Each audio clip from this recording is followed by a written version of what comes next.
always like this? Why is it always like this? Okay. Dude, zoom in! This damn freaking mouse. I need a new mouse, dude. Welcome back. Welcome back to Genshin Impact. Yeah. Right before the stream, I kind of was dropping shit. So then I threw my chair. Yes. Fucking threw my chair because I got angry. Yeah. We're back playing Genshin. Yerp, yerp. Yerp, yerp. Woo. Woo. I'm lagging. Hate that.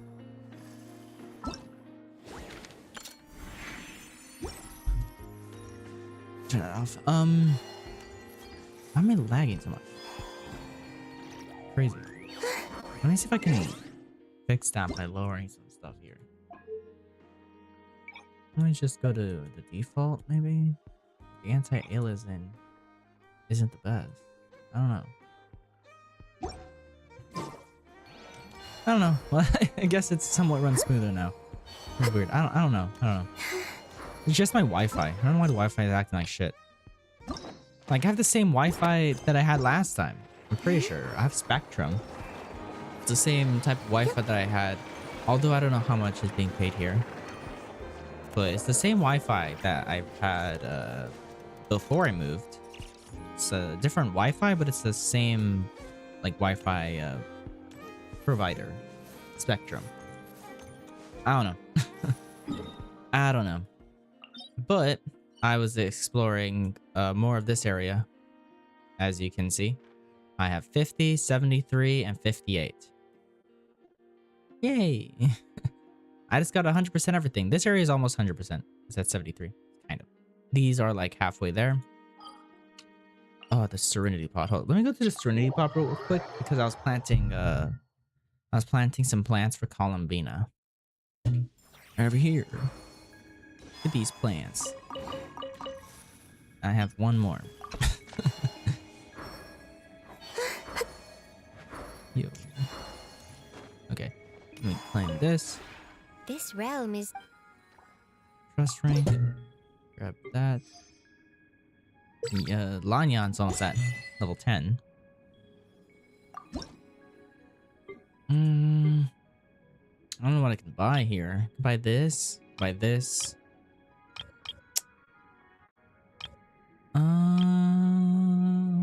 What do I need most right now? Hold on. if you ever have any What do I need most right now for Columbina? I need those, but I have more. I don't know if I have any books. I need to send Kuki as well.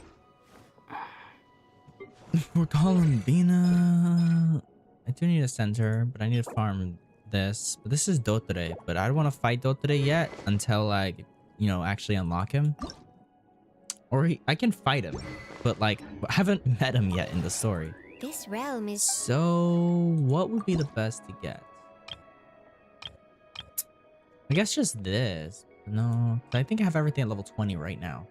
No, I'll just get books. I'll just get books. And then, oh, okay. if you ever have The battle pass. What we got here in the battle pass? Leveled up. Okie dokie. Whatever. Let's just continue on with the story. Go over to Nod Cry. And somewhere over here. Got a bottle of water.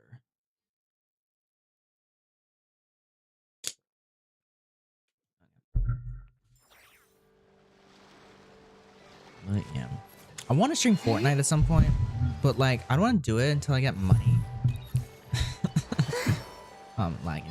I need at least $20, you know? Well, not at least $20. I need at least 30, kind of. Which is because currently in Fortnite, there's the they added Kizuna Eye, for, the VTuber. Is there like a render distance or something? Render resolution 9.9? I don't know. But they added Kizuna Eye into the game, and yeah.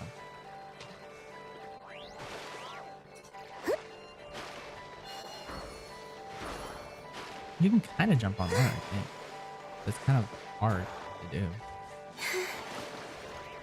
Because for some reason, she is not doing her special jump. Yeah, I don't know. She's supposed to be doing her special jump. But she just doesn't want to do it whenever I jump. Whatever. I don't know why the game's lagging. Kind of annoying. Oh, do you think the others are making good progress? Hope it's all going smoothly. Shut up, Paimon. Oh, hey look! They made it back as well! Prince! Lama! How did it all go? All is well, thank you. Last time we saw Rächer and Yehuda had to stay at the curatorium. I want to wrap at least things finish up, Act 4 so today, they won't but be I don't know if joining that's us for now. possible. I It's ran into currently Mr. 12 in the Neffa and morning. I know on the way back. Well, Their work is still in technically, no, it's not progress, 12 in the so I morning. It's 12 in the suspect they won't afternoon. be 12 in the back morning for a would be 12 while either. p.m.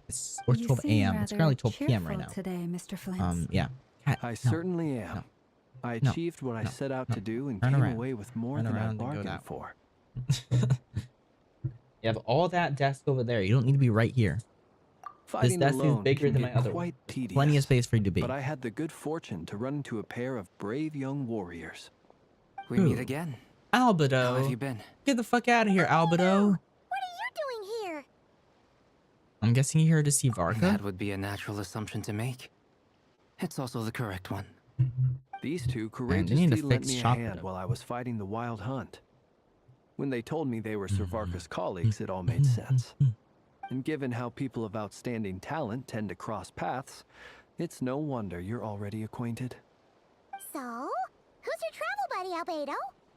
Why don't you come and introduce yourself? Yo, it's Durin. A gentleman of few words, I see. Wait, And a those rather horns. stern countenance. You must be. It's nice to meet you. Again. We've technically met before. Wait a sec! You're Minnie Durin! That's right. It's me. I'm glad to see you again. By the way, he says it's okay if you drop the mini. Yeah, I'm not as mini as I used to be. Interesting, isn't it? The first step towards blending into human society appears to be reflecting on whether one's name really reflects who they are.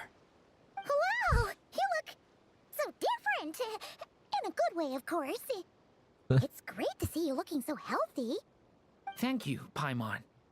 And although you're as mini as ever, I understand that diminutives don't always convey endearment. I'll be sure to simply call you Paimon as a sign of my great respect for you.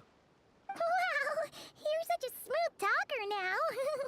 Paimon could get used to this. From now on, you may refer to her as your esteemed guide, Paimon. I actually think diminutive is warranted here. So Paimon is pretty tiny after all. Personally, I think our little Paimon is the perfect size. Hey yo. When people call her Perfect little size for Paimon, what?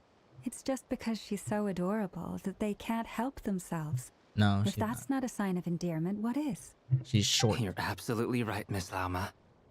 My brother still has a long road ahead of him when it comes to understanding human relationships.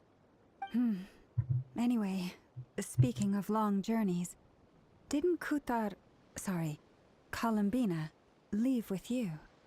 How come she isn't back yet? She's been catching up with old friends. Wouldn't be surprised if she stopped for a cup of tea or 10 on the way back.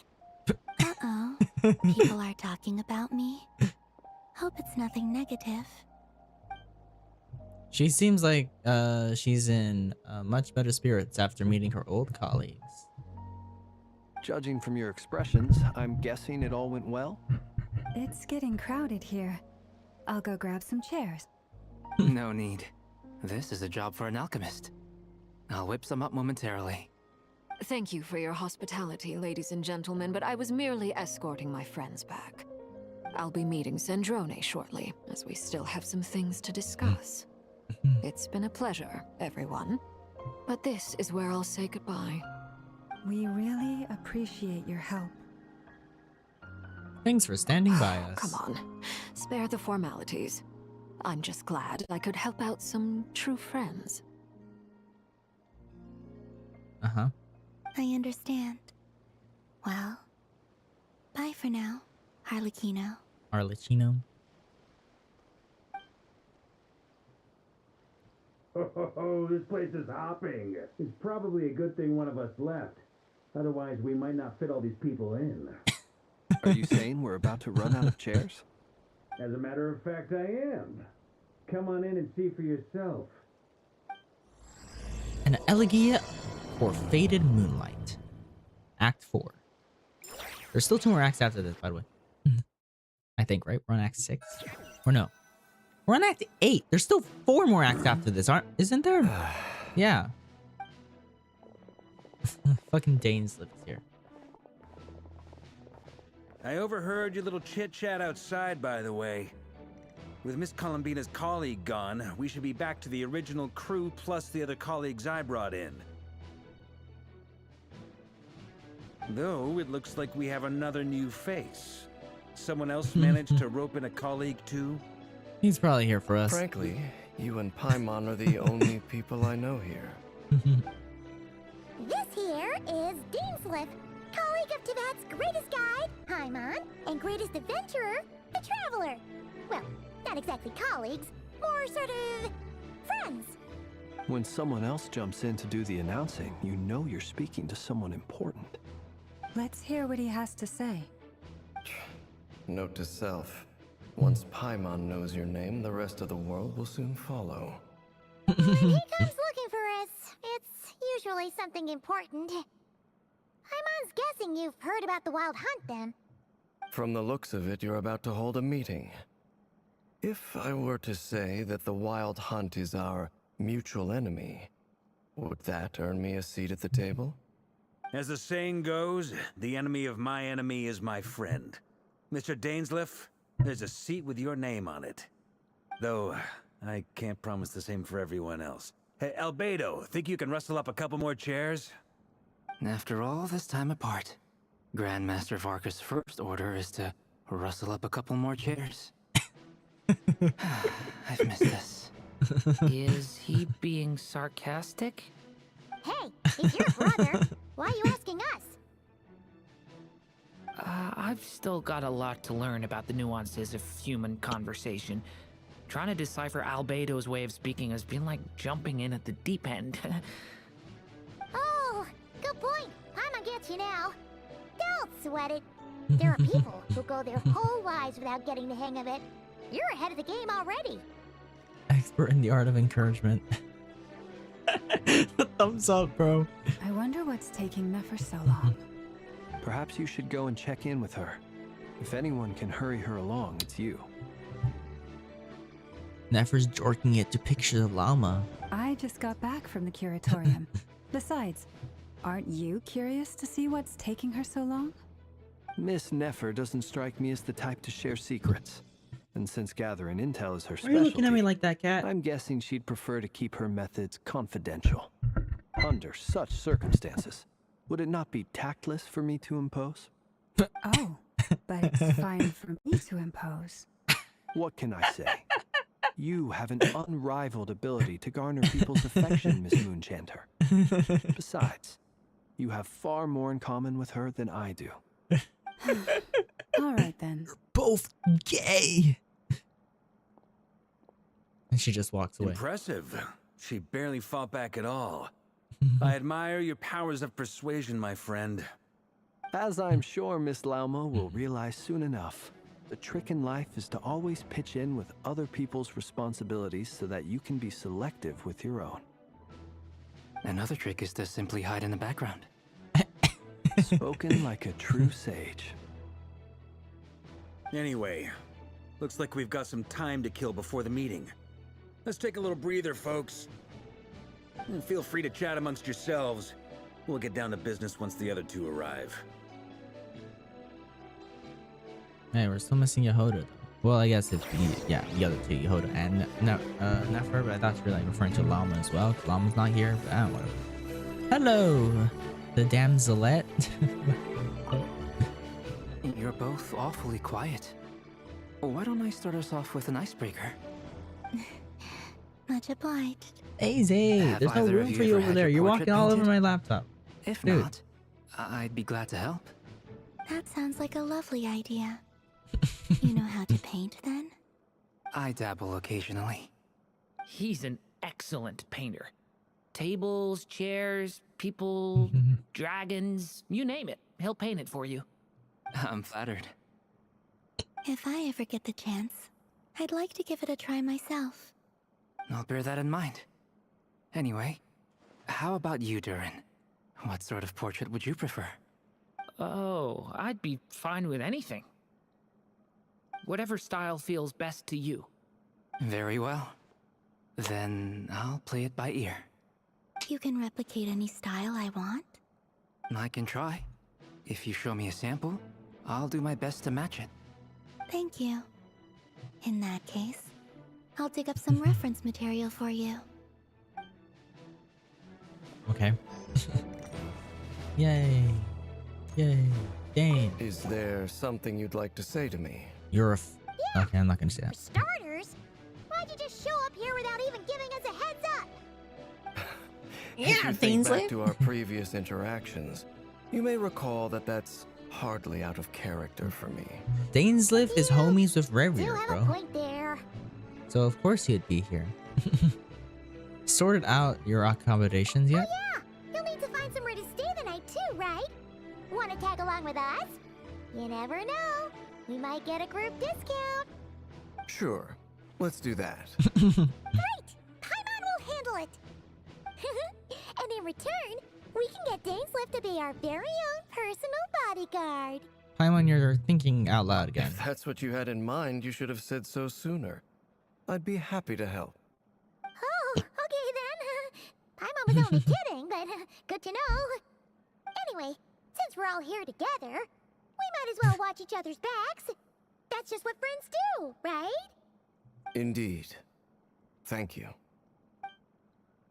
Indeed. Thank you. Hello. This way. Truth be told, I can't remember the last time I was in a meeting with so many people. You're not alone there, my friend. The Lightkeepers also struggle to bring everyone together for a serious discussion. I don't doubt that. Tiny black. I've only ever met two Ratniki, one being you, and the other being that young guy, Eatlua. Eatlua is a good apple. I'll give him that. He's kind, honest, and regularly delivers supplies to my lighthouse. Next True Ratnik to the core. In that sense, he puts me to shame. I already kind of met him because he was in So a you're story what, quest while I was exploring the fake fucking other Ratnik? area. That's what it sounds like you're saying. But I get the feeling that's not quite what you meant.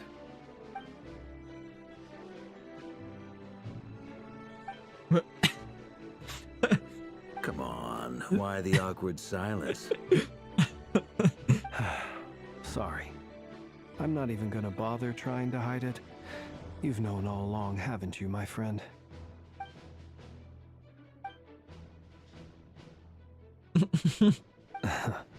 Now that was an awkward silence. Let's just keep this between ourselves. Probably best if Eloa doesn't know, huh? That goes without saying. Gotta be careful what you share with youngsters, after all. Anyone else in the know? Let me guess. The Traveler and Paimon? Yep. It's dangerous being too sharp for one's own good, you know. Then, in the name of the Animo Archon Barbados himself, I swear. Has Barca met Barbados? Because we're kind of homies with Barbados. When I don't we know went if for drinks, Barca you had to said have that met you and freaking- Barbados were practically best buds. Yeah, okay. In the light Yeah. of that I claim, was do about you to say, really 'cause, expect like, me to take your oath seriously? He's like, Of you said course. we're best buds. Just as long as you don't go spreading around the fact that I'm close with Barbados, all right? Fair enough, then. Yeah, well, Nothing I'm like a spreading the bit of fact that I'm mutual close with leverage Barbados. to seal the bonds of friendship. You guys are probably close to Barbados on a different level. You're probably sticking your big dick inside of Barbados.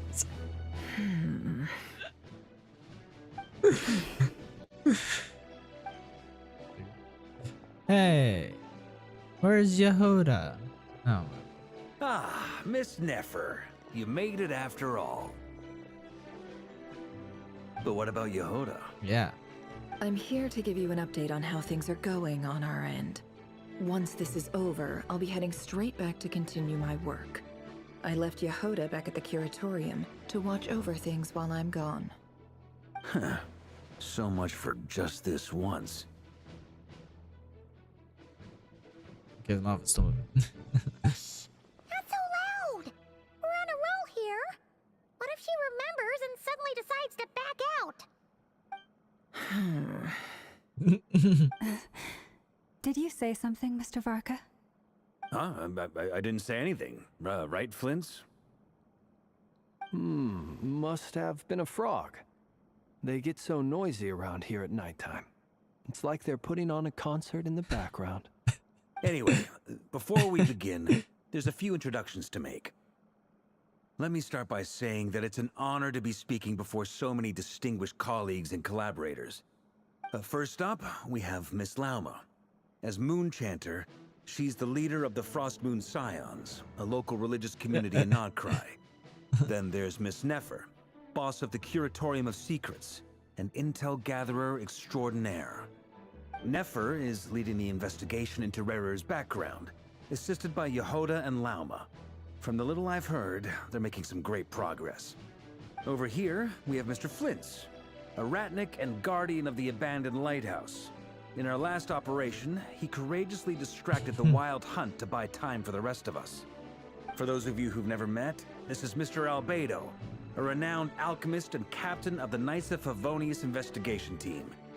By his side is a new face for us all, myself included, Mr. Durin, who has come to lend his aid. Next up, we have the Moon Maiden and former Fatui Harbinger, Miss Columbina. Then we have the Traveler, who's earned more titles than I could possibly hope to list out, so I'll spare you the rundown.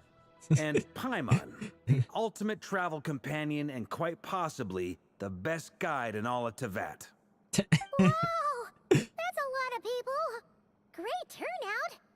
Miss Nefer, it looks like you might have another job coming your way. So, congratulations on the booming business, I guess.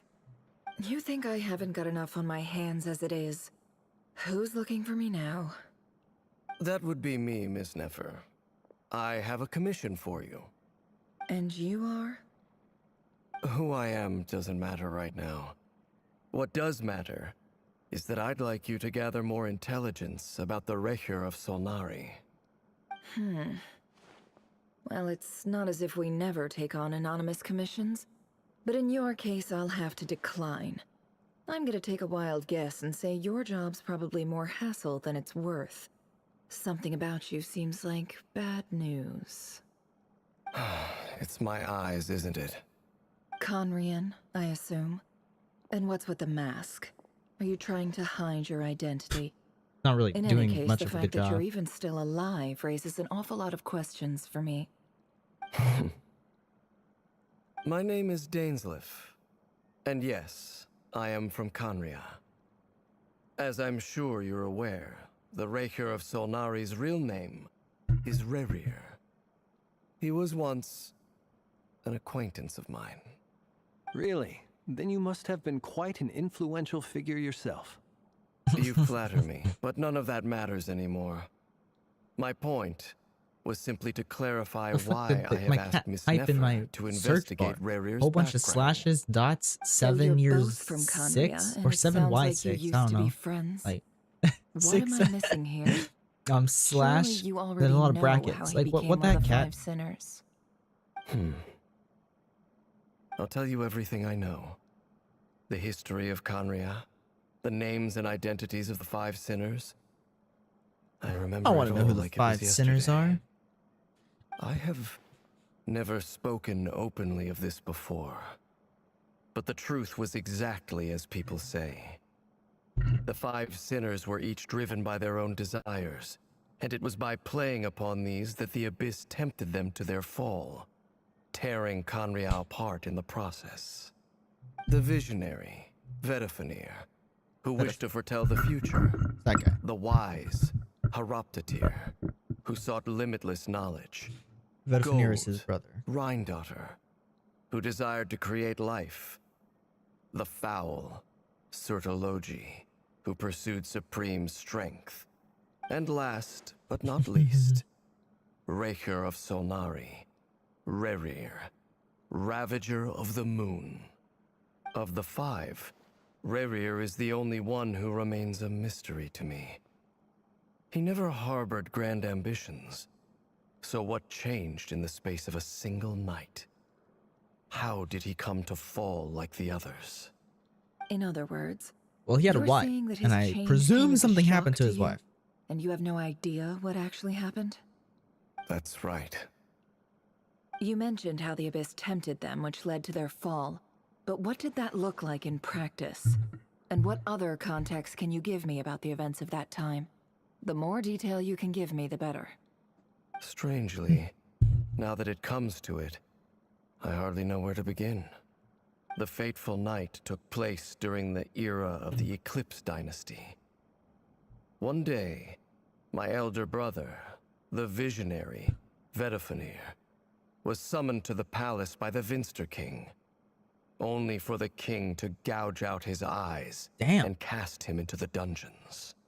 When I came to hear of this, my fury knew no bounds. I gathered together every ally I thought I had, and together, we set a night to storm the palace and free Ved.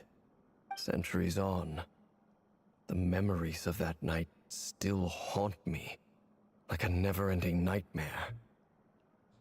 We broke through the palace gates, just like we had planned. Okay. Each striking towards our separate targets. But then, I was betrayed. Even Vedifenir, the very person I had come to rescue, abandoned me and partook of the Abyss's power. So, it's personal after all. Then tell me, Mr. Dainsleif, what price are you willing to pay? You, of all people, must know that nothing comes for free. I cannot say what price would be worthy of such a commission. But know this. Rächer was not always a madman.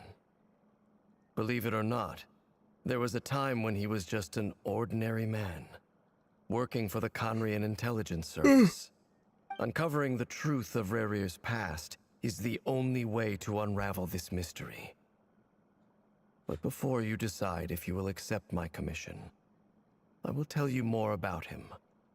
Enough, I hope, to help you plan your next move. Sounds pretty good to me. Feels like we just flagged down a random passerby, only to discover he's actually a master strategist who has a score to settle with our enemy. Yeah, must be all that good karma I've been building up. Yep, totally. Who knew having a Khaenri'ah friend would come in this handy? That's my name, so I'm gonna say. Can I borrow your halo? It could be useful in the lighthouse. Hey, enough with the wisecracks. Besides, isn't that lamp of yours bright enough already? Relax. It was meant to be a compliment. If that was a little over the top for your liking, I'll make sure to tone it down next time. I'll give your proposal some serious thought, Mr. Dainsleif. Let's speak in private once the meeting is over. Before that, there's a few things I'd like to share. What am I talking? Look at your Tanjiro. You recount meeting the knave and how the iridescent moon's mirror was retrieved from the crimson moon space. You make it clear that the knave chose to help you of her own accord, then concluded by reporting how the hearts of the three moons are finally in your hands. Now that we've united the hearts We have all of the three? three moons, your power should be greatly enhanced. Oh, we only got two. But it seems like The that iridescent hasn't happened moon, yet. and then the fucking... I believe it will take I a don't know. little longer. I don't know if the moon mirror You've is one done of so them, is much it? for me, so I want to be completely honest with you all. Even though I'm doing a lot better now, the truth is, my recovery will likely be an ongoing process. From the moment I was born, my power has been slowly ebbing away. And that is because Tevat has never accepted me. Even with the moons united hurts, as Cat. one, That hurts, Cat. it That seems hurts, my dude. rejection cannot be undone. So far, I have yet to find a solution. It may turn out to be a problem that will plague me until the day I finally leave this place behind. Even so, I will do everything in my power to help you drive out the Rächer of Solnari. As Arlecchino put it, this is not about chasing the spoils of victory. It's just a gesture of heartfelt gratitude. Kutar. Okay, can you stop biting my cords? Seems she's a lot more energetic and positive than she did when we first met. Defeating the Rächer of Solnari will be no easy task. Yep. While my strength slowly recovers, we'll also need to gather more intel. Naturally. We should take all the help we can get if we hope to defeat him. We've considered several viable plans now, but our choice hinges on the answers to a few key questions. Is it even possible to kill Rächer? What experiences shaped the person or monster he became?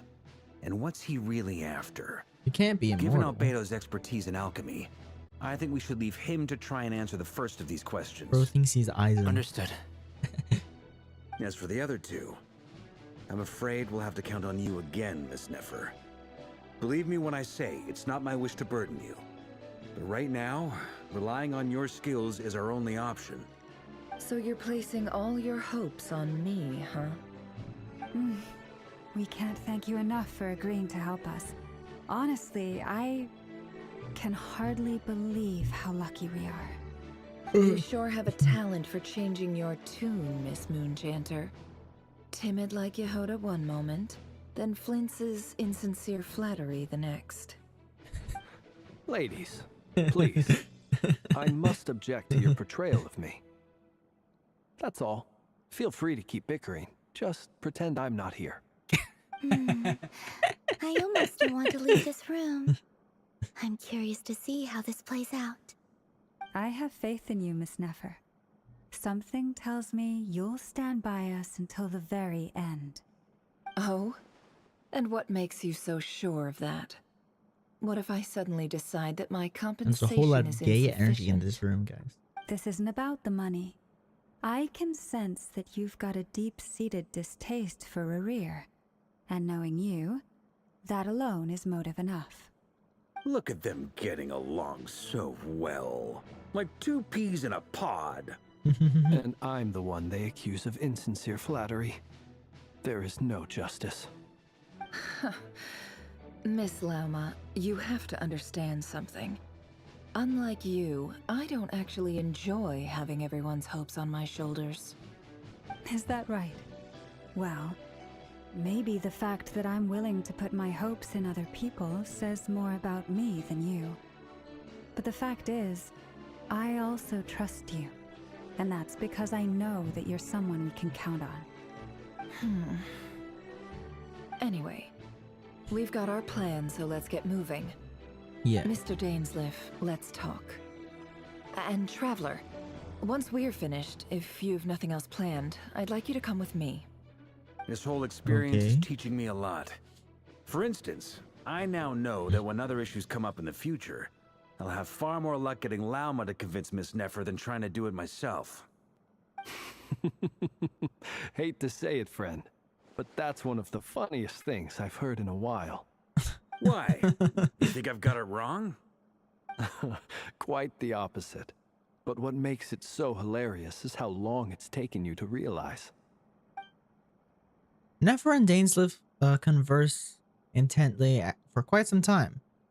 For the gravity of their expressions, you can tell how heavily the next step of the plan weighs upon them both. After a short chat, Albedo and Durin head off with Varka on what they describe as a sample finding mission. Lauma steps out for a while, then comes back loaded up with emergency medicine. She tells you that while people rarely expect to get hurt, it's their duties to be ready when they do. You and Paimon wait patiently for Nefer, content to see how well everyone is working together. Once Nefer is finished, you follow her and Lauma back to the curatorium. You say Honkai Star has black screens, right? I still never get that debate, bro.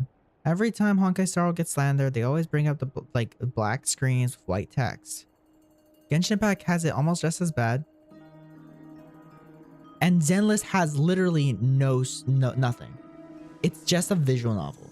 There's just the characters standing there with text underneath. And then occasionally there will be black text. It's like it's always Zenless glazers who fucking hate on Honkai for having black text like that. Like black screens with white text like that when they don't have like they don't even have anything animated basically. Well, there is stuff. You know, it's just visual novel. It's just like more visual novel than anything because they're just standing there. There's nothing else going on. They're just characters standing there. You can barely see them interact. They're not interacting with each other because they're just standing next to each other. And it's just weird. I don't know. It's okay. We actually used the time to help Dainsleif get a room at the hotel. That's very considerate of you. Now, I trust you share my curiosity about Rächer's past. Nope, I don't. And you seem fairly familiar with Mr. Dainsleif already. That's right. We've known each other for quite some time now. We spoke at some length after the meeting. He was the one who suggested I should invite you to join this operation. He feels confident that these secrets will be safe with you. Dane has a lot of faith in us, that's for sure. Thanks for your trust, too, Nefer. Likewise. I appreciate that you got right on board without interrogating me about why I invited you. It shows that you trust me to explain everything in due course. That's because we know what you're capable of. We appreciate you too, Nefer. You might have been forced to help in the beginning, but this time, it was your choice. That's one way to put it. Another is this, that once a decision's been made, it's set in stone. After that, my only goal is to see it through. Alright, so here's how it is. I'm going to access Rächer's thoughts again using my confidential method. Now, I'm sure you've seen things like this before on your travels, so you're surely well aware of how dangerous it can be. The reason I've gathered you all here is to ensure my safety during the proceedings. I plan for us to enter the fragment of his consciousness together, and once inside, I will focus on searching for information. Think of this as a diving expedition into someone's brain. If I'm the diver, you are my safety equipment, tasked with keeping me alive while I'm under the surface. Once the ceremony begins, we will all be spying on privileged information. But in the interests of safety, you must remain absolutely silent at all times. We will discuss our observations after the ceremony has concluded. Lastly, any individuals of a weaker constitution are advised not to partake in the ceremony. Yeah, Paimon. In any case, Paimon has her own job to do, which requires staying in the room, but not joining the ceremony. Nefer conspicuously left out the details of her confidential method. I guess her brain diving technique are a trade secret. Well, good luck, everyone. Sounds like all Paimon can do is cross her fingers and root for you guys. There's a little more to it than that. I was being serious when I said you have a job to do. While the rest of us are inside Rächer's mind, it's imperative that we have a team member on the outside. In the event that something goes wrong, you will be our first responder. I don't anticipate any issues, but the extra level of safety will be greatly appreciated. I second that. This is a dangerous operation here, and you're our whole rescue team. That's pretty much the most important job in the crew. So, Paimon's like the lifeguard? Yeah, that makes sense. All right, got it. Good. Please, take a seat. We'll get started momentarily. Okay. We're gonna do this shit again. So, did Mr. Dainsleif tell you anything else? He told me that he believes Rächer kept some big secrets in his life. He's not sure that they were the cause of his eventual downfall, but he's asked me to uncover what those secrets were all the same. But surely you're not planning to go through with this, no matter the cost.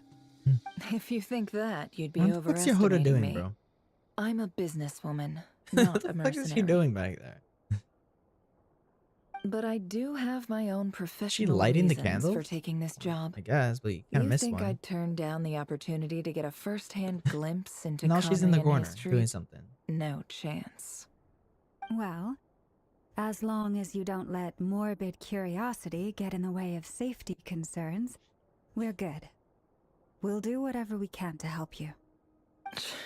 You're such a killjoy. She's got incense candles. Almost feels like a summoning ritual. Seems like Nefer still has no intention of sharing her trade secret, but now is not exactly the moment to pray. I see there's a chest set on the table. Could it have something to do with her intel gathering methods? All right, I'm good to go. All set over here too. I'm ready. Promise, Paimon, you'll be extra careful. No. All right. Let your whole body relax. We're about to begin. Okay. Close your eyes.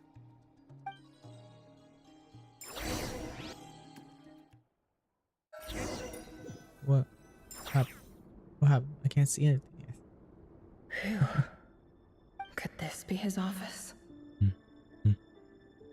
Pretty standard setup. Bookshelves, paperwork, files. According to Dainsliff, Rächer used to be an intelligence operative. I see a lot of stone slabs. There's plenty of top secret intel stashed away in this room. Is this where you keep your secrets, Rächer? Can't say I'm not looking forward to this. Okay. Okay, let's investigate. A file tucked inside a folder. The title reads, Dear Breakfast Shop Owner. It's a list of names. But at this stage, I have no idea who any of them even are. Okay. Wonder what kind of encryption technique this is. There are stone slabs. Seems like it has to be inserted into that camouflage device nearby. Aha! It's an audio recording. Please, hear me out. I can't shake this feeling that someone's been spying on our house. I saw someone dressed in all black. It was a couple of days back, but that was on another street, not near my house. I swear, I know. Okay, how is there an audio recording? There's a note in the margin. Surveillance of the Runforther residence has concluded. We apprehended the target and filed the mission report last night. Could the voice in the recording belong to one of Rächer's targets? Okay.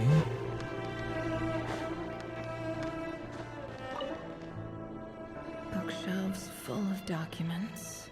Looks like these are all files, packed with the personal details of individual Khaenri'ahs.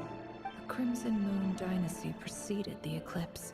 Since Rächer worked as a secret agent during the latter, There's only one way to be. It stands to reason that he was tasked with purging remnants of the old dynasty. Yep. Lines up exactly with what Dainsliff told me. Oh, look. Anything else over here? I don't see anywhere else. Alright. I'm gonna say use the Tsar Bomba. Yeah, exactly. Gotta blow shit up. Blow shit up. There's this over here. A box containing a ring inlaid with a precious Like, frickin' should get Skara over here and bring his mech or something. I don't know. It's Scaramouche and bring his mech. Examine. He looks even gloomier than last time. I wonder what's changed. Okay, let's sit down. Okay. Today's files are in. Time to wade through them just like usual. Okay, these are files. Male, 51. Occupation, cook. Confirmed Crimson Moon descendant. Has maintained frequent contact with other descendants over the past year. Poses a threat to the dynasty. So Rächer neutralized. Goes and kills all the Crimson Moon descendants, right? This one should be archived under purged targets. I just sneaked them out of existence. Only have Raiden, Shogun, and Ether to become new Adam and Eve or what? In Raiden, Shogun, bro. Female, 23. Crazy, Occupation, bro. office clerk. Confirmed Crimson Moon descendant. Raiden, Has maintained Shogun's not frequent even all contact that. with other descendants over the past year. Poses a threat to the dynasty. I had Neutralized. I'll put him auto. Okay. So all of these people are dead. Another one for purged targets. Sounds like she was that other man's daughter. Never mind. What's it got to do with me?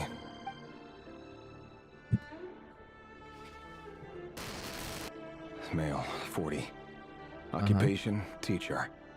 Confirmed Crimson Moon descendant. Has been observed making contact with other descendants during the past year. Poses a threat to the dynasty. Neutralized on... Everyone here is dead. Just another nobody for the archive. Come to think of it, I remember surveilling this man. A case like his never would have been considered a priority in the past. Huh. He barely even interacted with other Crimson Moon descendants. Okay. Female, 16. 16? Occupation, none. Orphan and confirmed Crimson Moon descendant. Has been observed making contact with other descendants during the past year. Poses a threat to the dynasty. Neutralized. Yeah. Everyone's neutralized. I know. Filed. I have no recollection of this girl. None whatsoever. She doesn't seem to be anyone important, but then again, how many of them really are? Okay. Female, 13. Occupation, none. Orphan and confirmed Crimson Moon descendant. Has been observed making contact with other descendants during the past year. Poses a threat to the well, it dynasty. seems like everybody's making contact with other descendants. Neutralized and... Filed.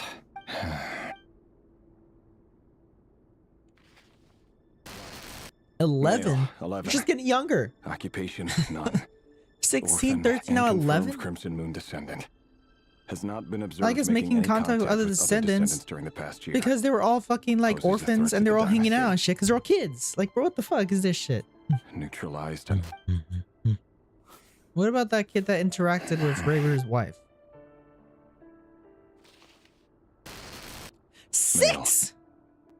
6. 6? Occupation, none. Orphan and confirmed What do you mean Crimson poses Moon a threat to descendant. the dynasty? Poses a threat to the dynasty. What the fuck is this shit? It's funny, isn't it? Your job is becoming both harder and easier at the same time, depending on how you look at it. Sooner or later, Crimson Moon descendants will be completely They're all kids, bro. out. But as their numbers dwindle, they become hard. Just as bad as dope today. That's not how it is. Fortunately, however, most of the able-bodied adults have already been taken care of. The remaining weaklings will be increasingly easy to deal with. No! No. My job is to ensure the survival of the Eclipse Dynasty. And the only way to do that is by eliminating any and all potential threats. It's a perfectly... Every single one of my colleagues can attest to my fairness. And if my friends were aware of the facts, I know they'd back me up too. Assuming, of course, that they were aware of all the facts. Okay. Look for veteran. Okay, now I'm going to the mirror? Or what the fuck do I go? Around to here? Yeah. It's a weird ass door. Mr. Vedifalnir, it's been quite some time since we last met. Rächer, I trust you're here because you have something important to discuss. Forgive me. I wasn't tuning out, it's just, I noticed you didn't even phrase that as a question. They're not showing As if Vedifalnir because they you want knew I to was give him a cool, me. sick-ass design like Rächer, Does someone in your position ever feel the need to ask questions? Rächer at looks all? playable, but he's not playable. It is He's a indeed villain. within my But power they have to do that for the foresee rest of the certain sinners, right? things. Then again, like the your Moon Maidens are, I was just thinking. So I don't know. It won't be long before I'll be inviting both you and Dane to my wedding. That isn't a lie, but nor is it a fact as such. It's a wish, isn't it? No fooling a prophet, is there? Ever since that day we met for drinks, I knew it was only a matter of time before you came looking for me. Does it feel good? Knowing how the future will unfold. I'm afraid the notions of good and bad fail to capture the complexity of what such a power entails. Once you've seen what will come to pass, it can be all too easy to succumb to fear and melancholy. Unless, of course, you learn to abandon these feelings.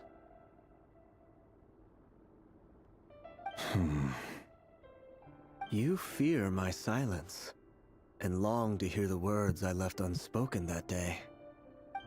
That's right. You must have noticed my reluctance to broach the subject, and the reason is simple. Because the truth could never have lived up to your hopes. For both our sakes, such words are better left unsaid. The burden of prophecy was never meant for your shoulders. So who exactly do you deem worthy to hear your prophecies? None but our exalted king? Or rather, our king as he once was. You're closer to his majesty than I am. You must know better than anyone how much he's changed. You say that as though it is to my benefit. Yet precisely because of that, I dare not speak rashly. A king can turn out to be the most virtuous of rulers, or a tyrant more terrible than the most vicious of dragons. You are so wise and far-sighted, yet still you would have me live in fear of the unknown? You make a fair point.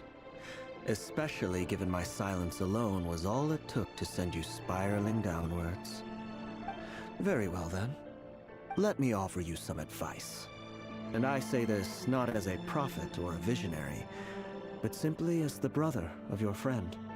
For many reasons, there is very little chance of your marriage ending in happiness. Damn, bro. If happiness is what you seek, you should find another fiancé. Wow. The girl won't be happy. Hold on. There's that same You know, black fog I think you should just not marry, because I don't think you'll be happy either way. Guess I better tread. Go inside of this mist. Wait. Hear Go me back out. to this. This time we finally got a clear look at his face and learned his true identity. His name is Rächer, and he claims to be one of the king's guards. What did you say? A cruel irony, isn't it? The man you're set to marry leads a double life as a brutal executioner. Why are you telling me all of this now? Simple. It's because I want you to kill him. You are the only person he would never suspect. No, absolutely not. I would never dream of doing such a despicable thing. So you'll just stand by and watch him slaughter us to the last. Do not forget that the blood of the Crimson Moon flows in your veins too. The blood of the Crimson Moon? What does that matter now? The dynasty has long been dead and gone. You think that alone is reason enough for me to throw away everything I have? Why wouldn't it be? You two were once a child of the Crimson Moon, just like me. Don't tell me you've never felt so much as a flicker of fury for the way we were trampled into the dust. As long as you promise to abandon this pipe dream of restoring your dynasty, I can try to persuade him. Or have him persuade the Vinster King. Persuade the Vinster King? Do you even know why he's so obsessed with hunting us down? Why he keeps trying to force us to hand over our secrets over and over again? Or why we refuse to give up on restoring the dynasty? The Vinster King. A blind fool. His eyes clouded by powers from beyond this world. You guys seem mad Petty sus. little man with a miser's heart. And he dares to sit upon the throne? Mark my words. Sooner or later, Khaenri'ah will fall. And it will be his doing. If you can't bring yourself to do it, so be it. Just you watch. It won't be long before calamity descends upon us all. The Rächer of Solnari. That really is quite a secret you've been keeping from me, Rächer. But who am I to talk? Am I really any better? I've kept my own past a secret this whole time too. Love should be built on honesty. But ours was born from lies. And yet, is it really so wrong to hide things that would only make life harder? If we don't cover up the parts that no one else should see, how can we go on pretending to be normal? Vedifulnir must have known all this. And that's why he made his prophecy. In the end, nothing stays hidden forever. Damn. But I won't just sit by and watch this disaster unfold. I'll do everything in my power to protect what I cannot afford to lose, no matter who I have to face. Okay. Turn to the office. Huh? Was that Rächer who just walked past the window? Doesn't it give you the chills that he still takes the same road to work every day, as if nothing ever happened? Those people at the deli. Enough already. They're clearly pretty taken by their own disguises, so just smile and play along. Pull the rug from under beasts like that, and you'll risk having your throat torn out.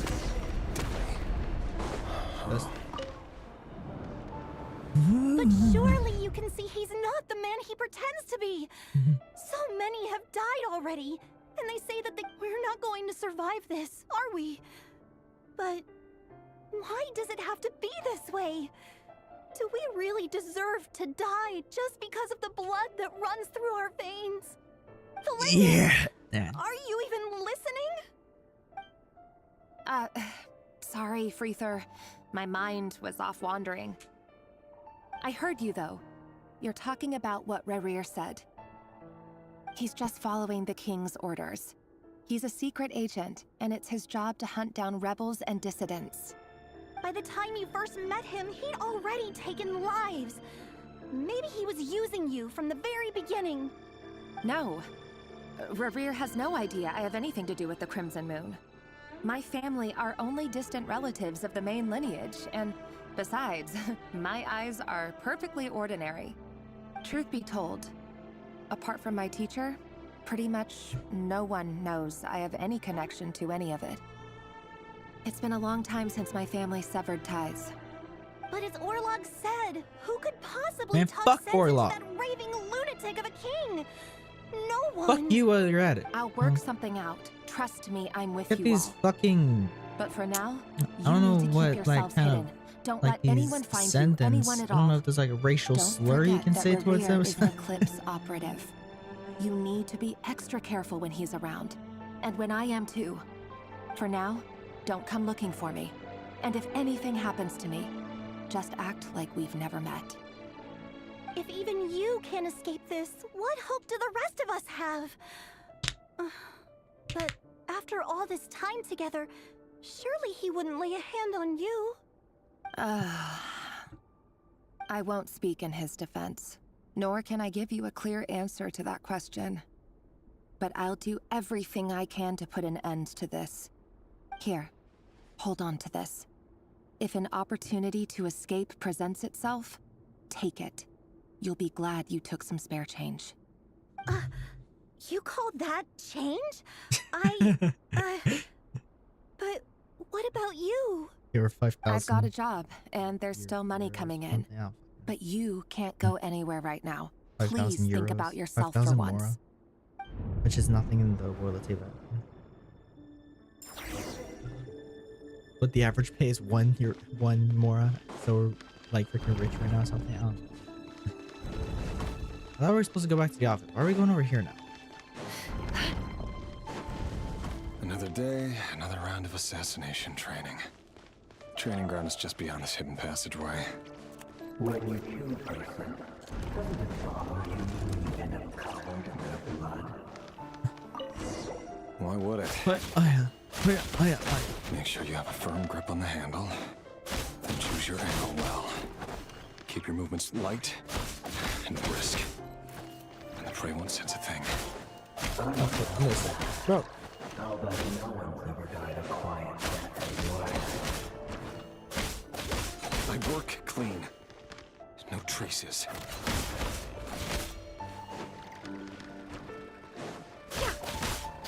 Oh, training.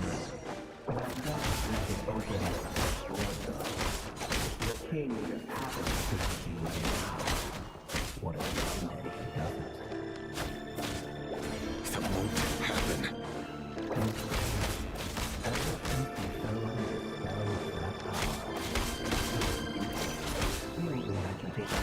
So this text is like in my way, trying to kick these dummies. The ones I've dealt with have always been guilty, and I've carried out my work flawlessly.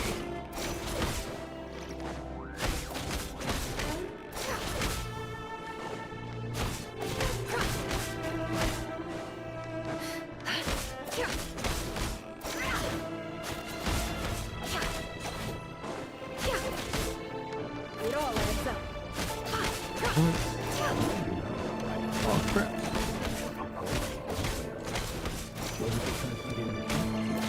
Can't see shit.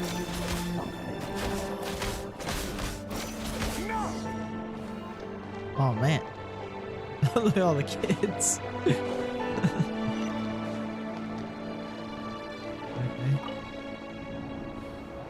Delindis, do you still remember Orlog? Orlog. The boy who was pretending to sell flowers. You spoke for quite a while, didn't you? Yes, we did. What about him? He was arrested 2 days ago. Chances are he's already dead. He... I just don't get it! After everything he's done, why do you still stand by him? Or does it mean nothing to you that people keep dying? No, that's not... Just hear me out. I need to go now, Delindis. They're looking for us. You take care too. If you ever need a place to hide, come find us.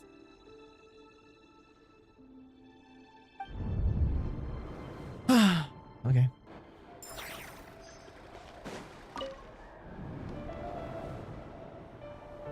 Author, Thelindis. Over the course of this week, the research object was subjected to interference for a total of 47 hours for experimental purposes. The results are as follows. All subjects of observation that were sent inside have now... The situation within is proving more problematic than anticipated. No progress whatsoever. What now? Won't you give me even a glimmer of hope? Things are getting worse by the day. I have to find a way or we'll all be in danger.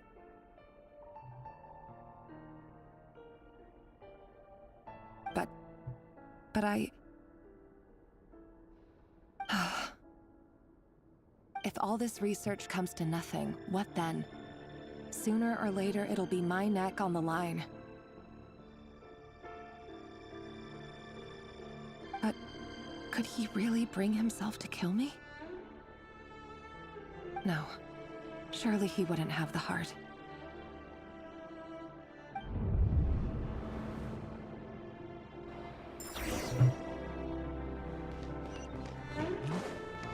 We're going back to the office finally.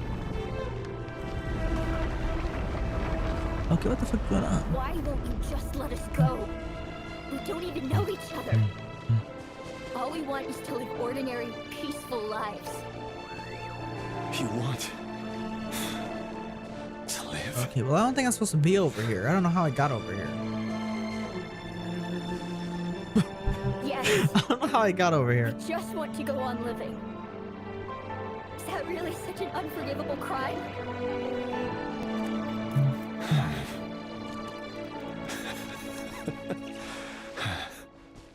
You want to go on living. You open the door already. I want to keep living too. To keep living forever. That's why I have no choice but to continue on the path I'm on. If only some savior would suddenly swoop down and change the way the world is. Too bad that's not going to happen. And why does this cat have a butt? What? Is that If even there a butt? really were such a person, you and I wouldn't be standing here like this. Die, would we? die, die, die. If I was Rächer, I would kill these children too. Okay. Today's files are in. Time to wade through them just like usual. No, I don't get tired of it. It's my job. And not only am I lucky to have it, I'm good at it too. Okay.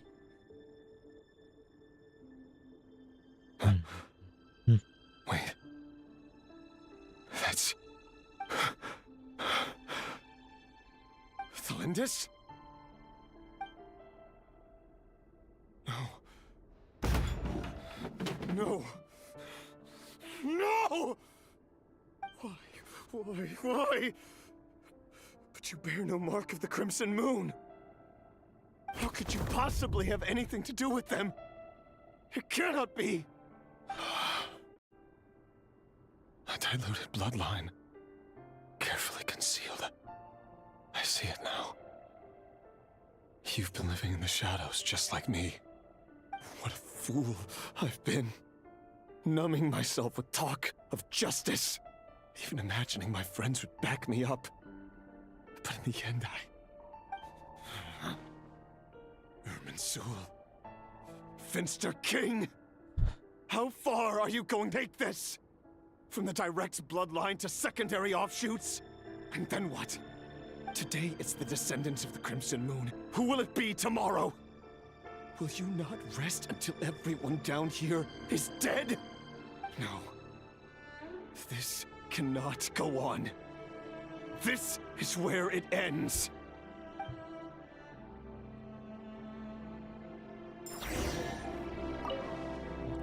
Damn. Damn. Got a chest though.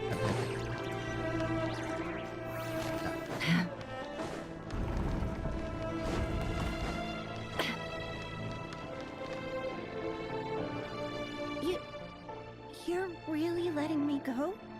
I am. As long as you can guarantee that no one will find you. Don't worry, I'll be extra careful.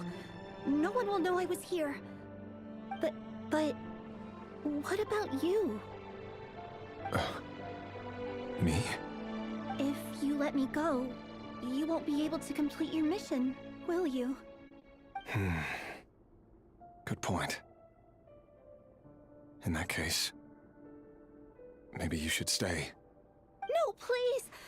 I just want to see the outside world again. To... Go on living? Yes.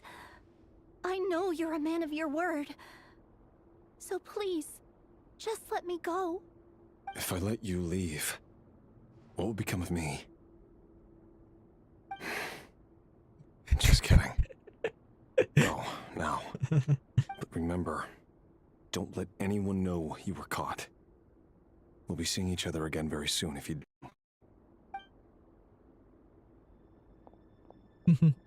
Even shadows in the dark must live by a code. But you can't save everyone.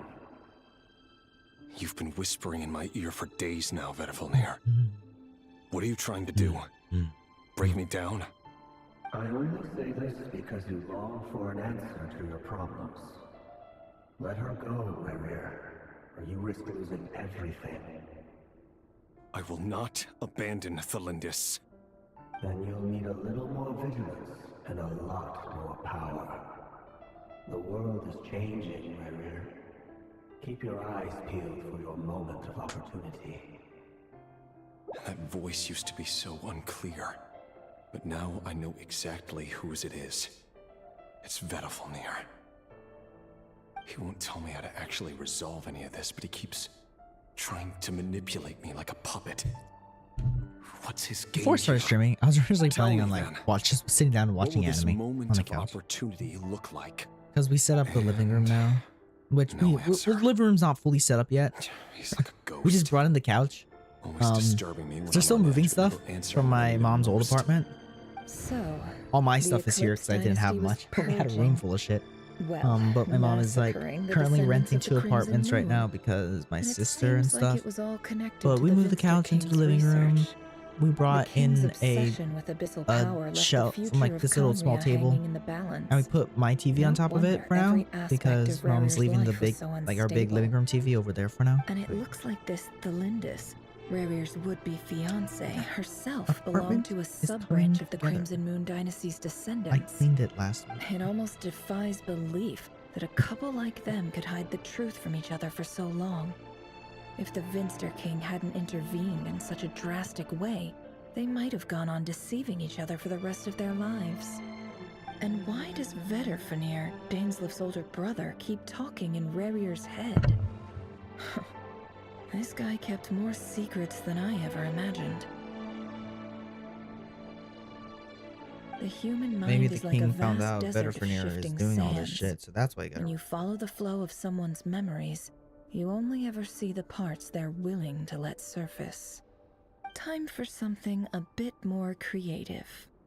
We've been inside Rarier's mind this whole time, building up a picture of his psyche. There's already enough clues on the board to start reading between the lines and mapping out the rest. Now, we can finally begin to put the pieces together. Sure, it'll only be a reconstruction, part simulation, part reasoning, but it's usually pretty accurate. Once we've built up a cognitive profile, we just need to cross-check the logic behind his actions. And then we'll be able to take a sneak peek at whatever it is that Rarier has really been hiding.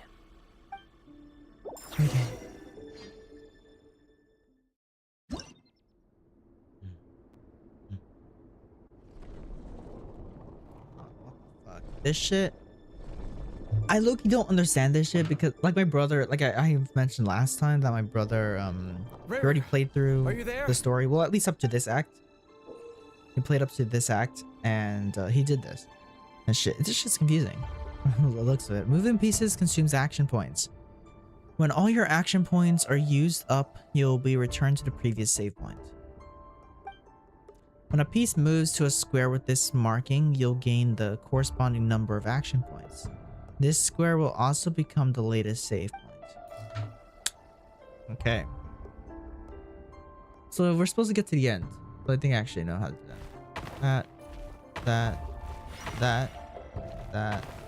That. Oh fuck, no. No, okay.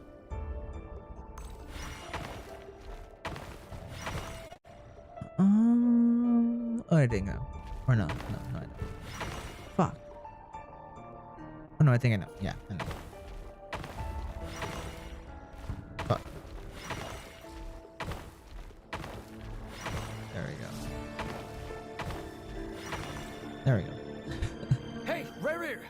Come out, it's urgent! What's wrong? Quick, come with me. I'll explain everything once we've met up with the others. Okay, I'll come. But the Lindis is still over at the Universitas. I'll need to leave her a note. All right then, but make it quick. I've never seen Dane so worked up before. Whatever this is, it must be big trouble.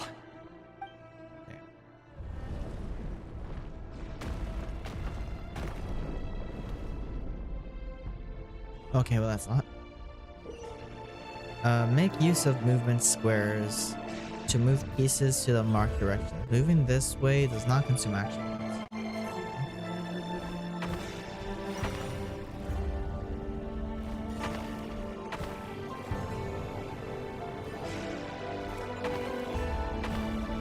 That.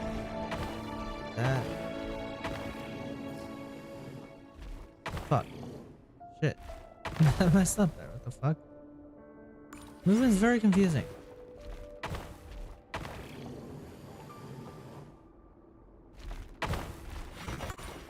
Okay.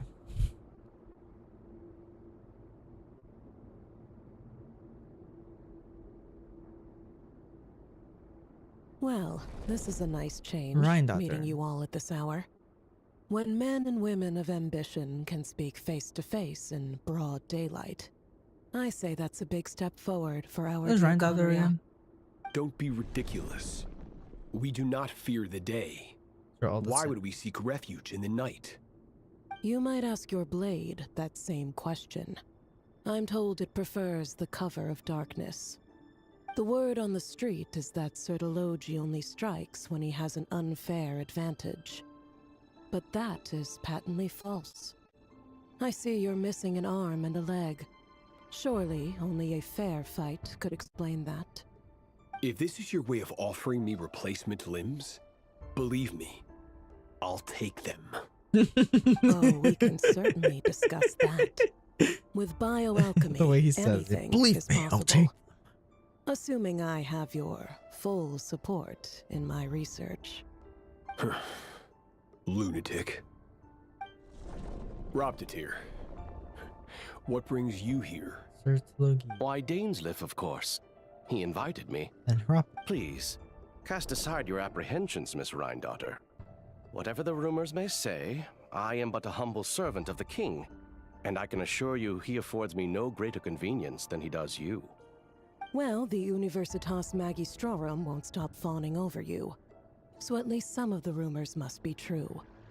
You're clearly doing well for yourself, so drop the humble servant act. It endears you to no one. You're president of the Universitas Magistrorum, the chief royal mage known as the Wise by royal appointment, and by far the most favored among the 4 pillars of Khaenri'ah. Vice President Veit doesn't even try to hide his envy when he sees you. My I want to try success is catching the up to the product of story hard work and good luck. before the It's next as simple version as comes that. out. Were the king not such So I an want to actually go extremist, back to my free-to-play I account hardly and start think I playing would the have story from the received a beginning senior again. post at my age. Because I only did like Of course, the beginning of no fucking job is without its the prologue. gripes. Even finished Serving the a prologue. king like ours can be a challenging task, as I'm sure you can imagine. And as for Efterveit, in missing out on the presidency, he's dodged a mountain of stress. Like everything else in life, it comes with pros and cons. You're all here. I apologize for the short notice, but it was an emergency.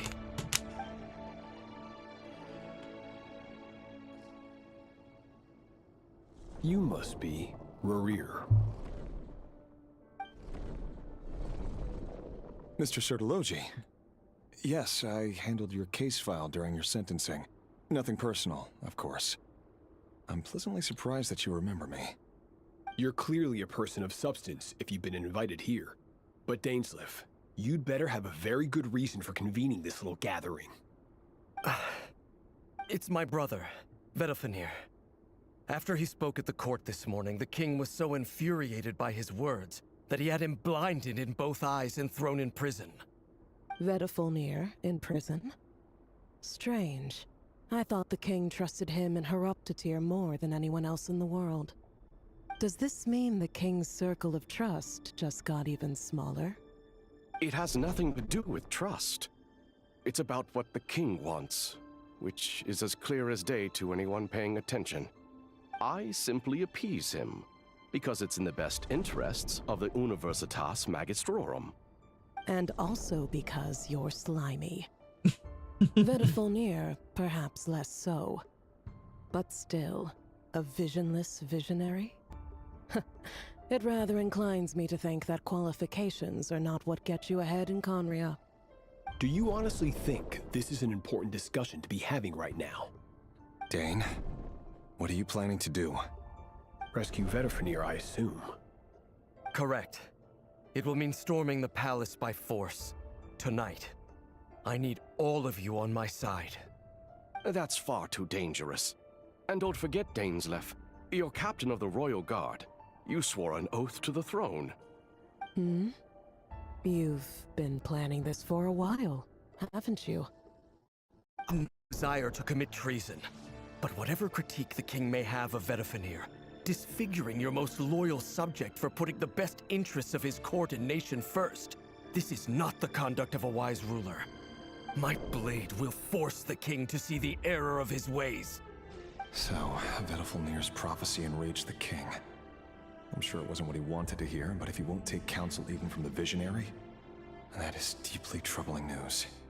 The extent of His Majesty's madness is now all too clear. The question is, how does a man like me get out of this situation unscathed? You have noble ambitions, Stain. But I'm afraid they don't do much for a guy like me. I'm not interested in saving the world. All I want is a letter of pardon. A letter of pardon? For whom? Thelindis? The chances of the Vinster King issuing a pardon for anyone connected to the Crimson Moon seem vanishingly slim.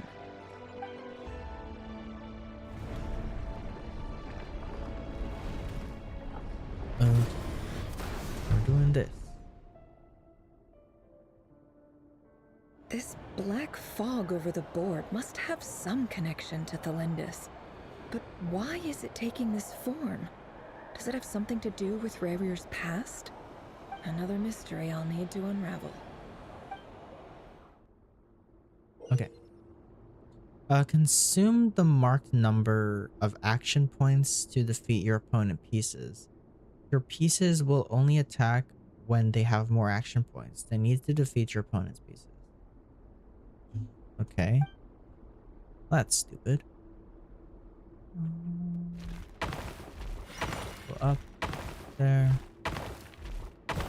I don't think... Yeah, no.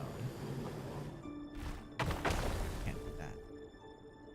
So I have to defeat them, right?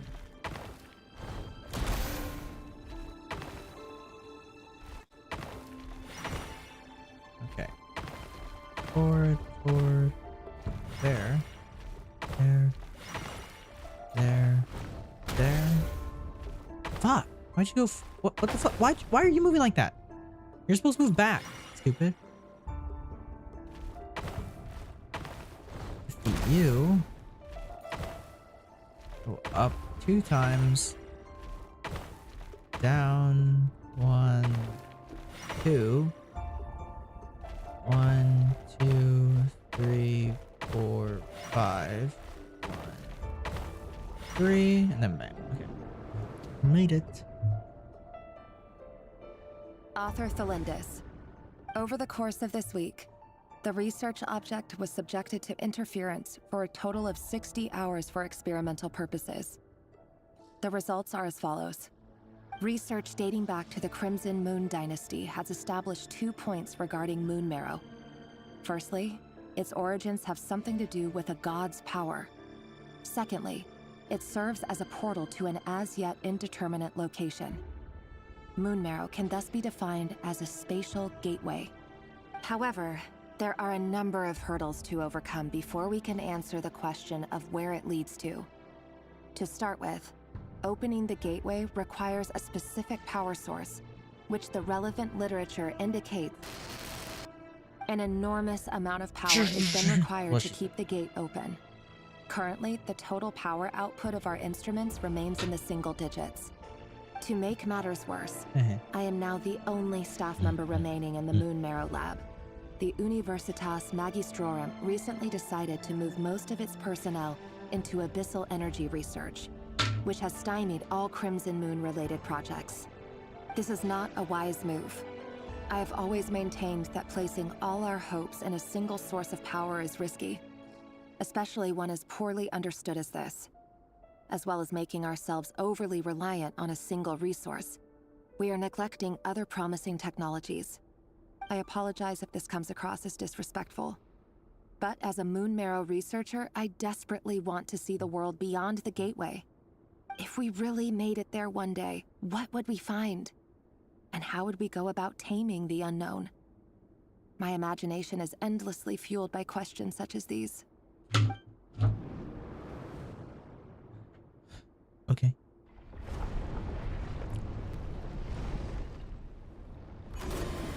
Now we're going back. Come on. That's another one there. Fuck, bro. Well, I definitely have to come up here.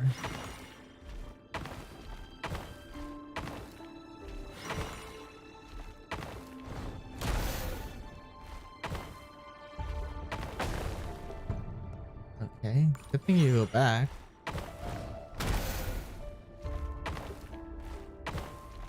That. Just defeat those guys. Okay. Here. here.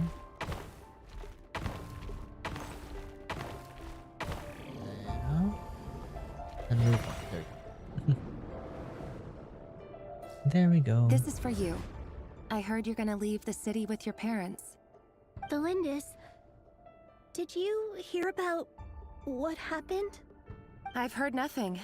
Rächer got back very late last Friday, and he was acting a little unusual, but he slept pretty well, so I'm guessing whatever he did was a good deed.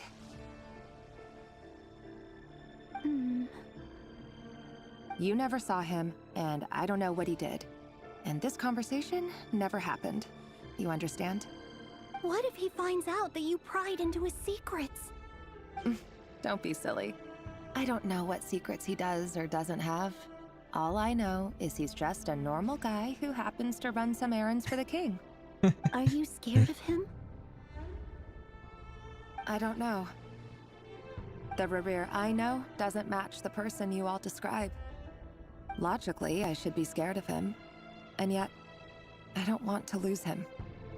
But enough about that. You should get going, and be careful with the package I gave you. Keep it secret. Keep it safe. What's in it?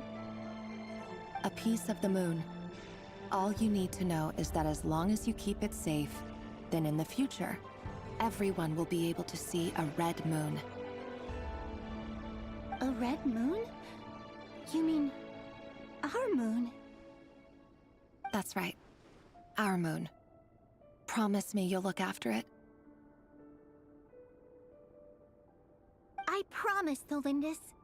The crimson fuck out of moon here, bloodline little will girl. never You're supposed die to leave out. like 10 years ago. Its light, the color of blood, will become like a fire that flows in our veins, no matter how long it takes.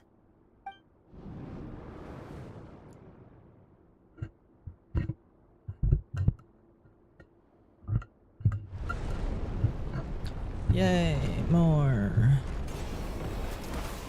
Okay.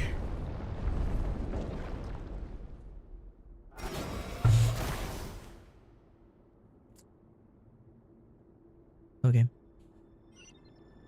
Now what? Where do I go? Up?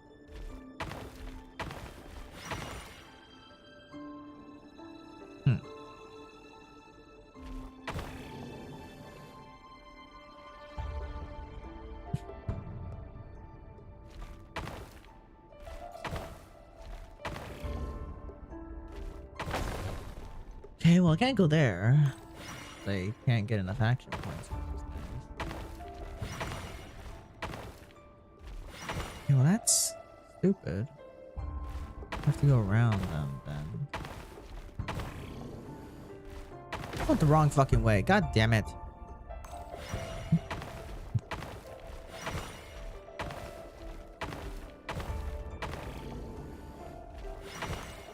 Okay, that, and that, but that doesn't, well, I can't go that way. Go this way.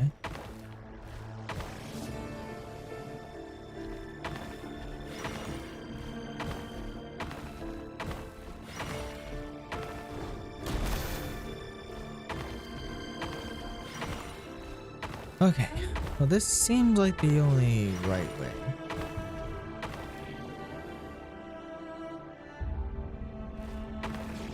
Okay, well, I can't go that way.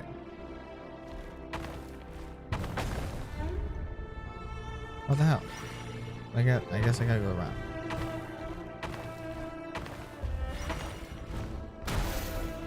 Okay. Back this way. There we go. Hurry, everyone, and stick to the plan. Sir Dainsleif, what are you? Is this treason? You know what happens to those who betray the throne. Please, don't do this! It is the king himself who has betrayed the throne. He has betrayed all of Khaenri'ah. If you have any love left for justice in your heart, you should join me. It's showtime. Dane and his group will handle the troops in the palace. Then Hraptatyr and Rheindater will disarm the security measures. My job is to enter the prison and rescue Vedifalnir. Stay safe. Wish me luck. Oh, Look man. after my brother. Draw your blade. It is time for Why do I feel like justice to prevail. Rächer is gonna kill Vedflunir?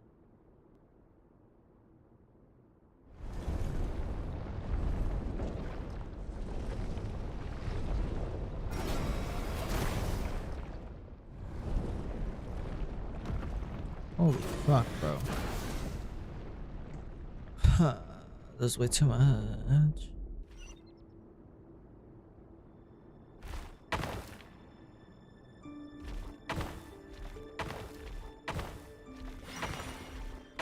Okay.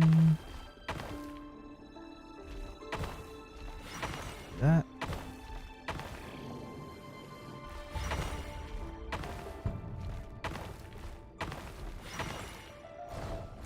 You go back and go up this,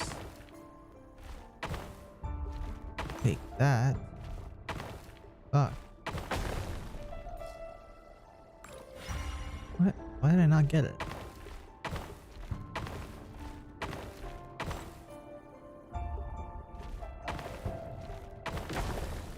Okay, I guess, huh?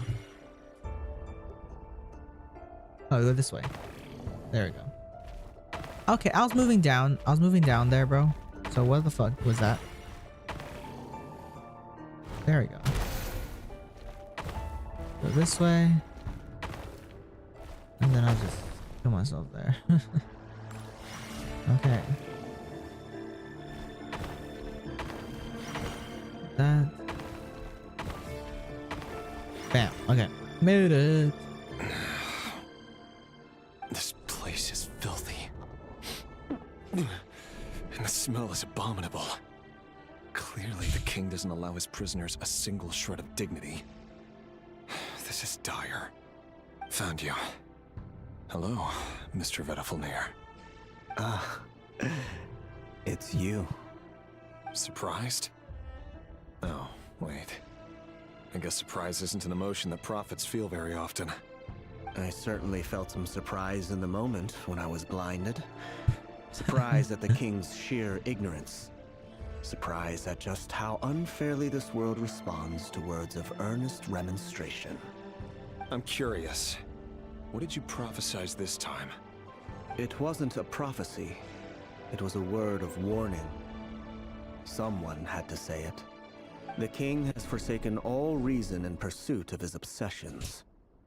I simply told him that if he continues on this path, Khaenri'ah will surely fall. But he didn't listen. Worse still, he stabbed you in both eyes and locked you away. Dane asked for my help. The court is in complete chaos now, but I'm sure you predicted that. Everything is transpiring as I foresaw, yet I am powerless to change it. Fate is an immutable force. I can but lament as the inevitable unfolds.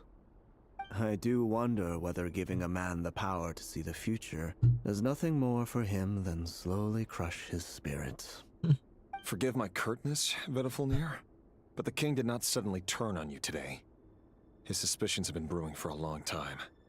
You can't have wisdom beyond the reach of your fellow man without attracting his fear and suspicion. There are things the king does not want to see. So, he doesn't want you having visions of them either. He blinded you because he thought this would make the visions stop. He wasn't entirely wrong. I did indeed lose my power to see the future. Right up until... Until what? Just now. I believe I saw something new. Well, tonight could go a lot of different ways. Like, Five of us jerking each banded other off together or to something? storm the Right? palace, also we could rescue you. This will go down as the most tumultuous day in Khaenri'ah history. I sense hatred in you. There's no history of Khaenri'ah, so But also whatever. hope. A desperate hope that with the tyrant deposed, that will be the end of the story. But this is not the end. It is the beginning of a new chapter in a whole new story. There are many men of honor and courage in this world, Rächer. But you are not one of them. You're not here for justice, are you? You're here for yourself. Is that a dagger? Interesting. Why not the polearm? It was always your weapon of choice. With your abilities, I don't doubt that you were able to recover some of your sight. But I also doubt that you want to make an enemy of me right now. Of course not. We're on the same side, aren't we? We could be. But I need you to be honest with me, Vedafilnir. At this point, you're my only hope for the future. You mean your future? With your beloved, Thalindis? Yes. And I know there are bigger things at stake here. A dynasty, a nation, maybe the entire world. But forgive me, I care first and foremost about myself. I can't abandon the one I love to save myself. I just can't do it. But you see a broader picture of the future than I. You see the solutions to the biggest problems of our age. So tell me, what is my solution? What's the answer? In matters of fate, answers are either right or wrong. What will be and what will not. Maybe you are willing to pay a certain price in the pursuit of happiness, but unfortunately, fate does not negotiate. That is the cruelest thing about fate. It is unmoved by your sacrifices. That can't be true. I know it's your voice that I keep hearing in my head, urging me to see how the world is changing, to seek more power, so I can protect the things I love. You show me disaster, but you won't show me how to avoid it? Why? Why are you doing all this? My voice. In your head.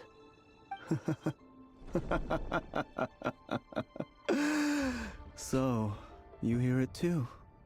The voice that steals your mind, gains your trust, and drives you crazy. It turns out that we are not so different, you and I. Vedafilnir just broke into the strangest smile just I've ever jerk each seen other in my off life. already. As if he'd discovered some monumental secret. But then he suddenly switched to looking extremely weary.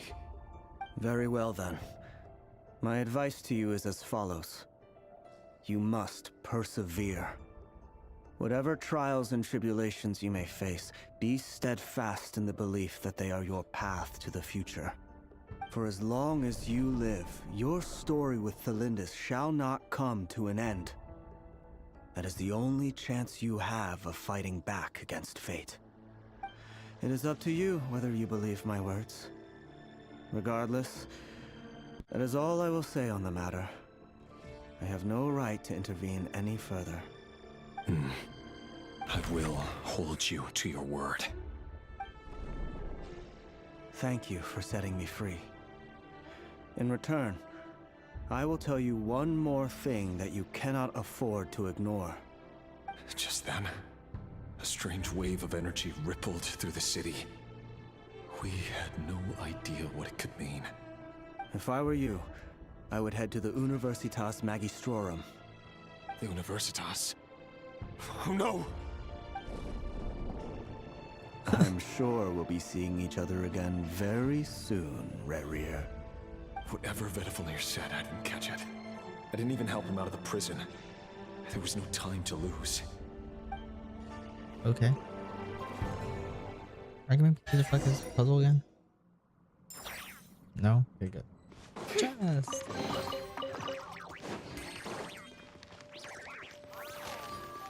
Oh, I'm in my team, but they added Trial Nefer. Bro, my Nefer's, well, no, Trial Nefer's probably better. Yeah, Trial Nefer is low-key better than mine. No, whatever. Yeah, C3 Nefer. 69 over 239. I have better crit rate, but you know, still. Man, fucking Trial Nefer being better than mine. C3. Freaking 10, 13, 10. Her sig at R3. has her freaking 5-piece right here of the signature. Getting freaking that much EM. How much EM does she have? 600. Okay. It's around, I think mine has more than that. I think mine has either around 600 or 700. But whatever. whatever. Yeah, llama has the most. Yeah. Monsters? Is this right daughter's doing? Universitas Magistrorum. Lagging. Yay.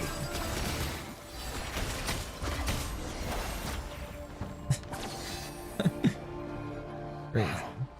The Universitas. That reminds me of a rumor I once heard. What? Allegedly, the king installed secret mechanisms in the palace and around the city. No one knows where they are or what kind of power they hold. But if they were ever going to activate, it would probably be on a night like tonight. Help!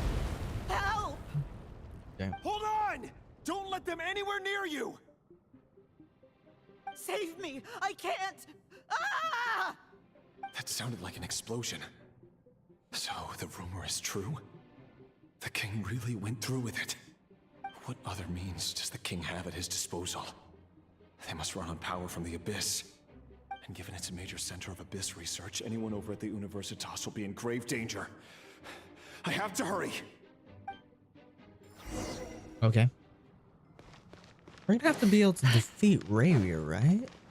Are we gonna defeat him this act? So I'm pretty sure next acts, I don't know if it's the next one directly, but I know the next one we're gonna be mostly focusing on Dotre. I know the next 2 acts will be mostly, or the next 4 acts technically, because we're getting 2 acts per version. So the next 2 versions are mostly focused on Dotre. Surge. I'll settle this. A moonlit night for all. Right. I'm definitely hitting more than mine. 200,000 is great. Receive my blessing. Well, not 200,000. 100,000 with just one hit. Mine's hitting around 60, maybe a little bit more than that. This one's hitting 100 almost every time.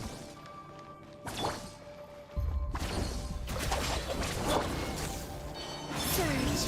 Communions converge. Branches a song. With one heart, we Almost this reverse. Not a reverse doesn't even do damage. I don't know why. But yeah, seriously, this area Columbina summons is very fucking big. It's so big. I don't know if it's bigger than Nahida's, because Nahida does have that like big like dome area. Columbina is just the floor, but like I don't know if it's bigger than Nahida's or not. Monsters at the Universitas Magistrorum? Why now? Oh no, they're coming. It's no use. The table won't hold out much longer. The weapons. Where are the weapons? Of course. All the lab equipment was upgraded after the inspection last week, but the new weapons haven't been allocated yet. I'm done for. Is anyone there? I need help! Ah!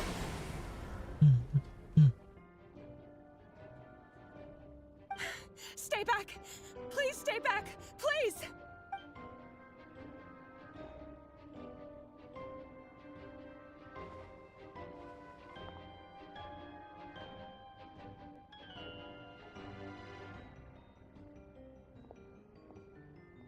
What? Can I jump out the fucking window or something? Oh damn. What's that? Rächer! So the rumors about your work are true.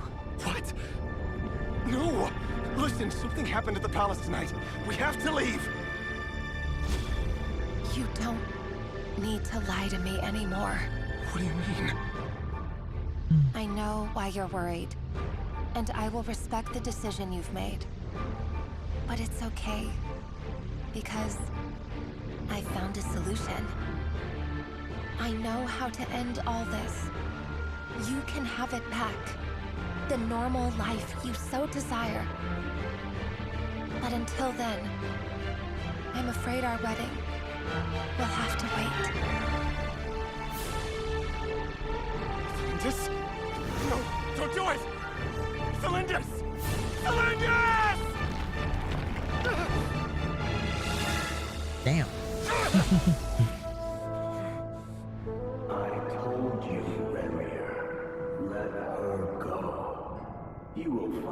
someone better. No!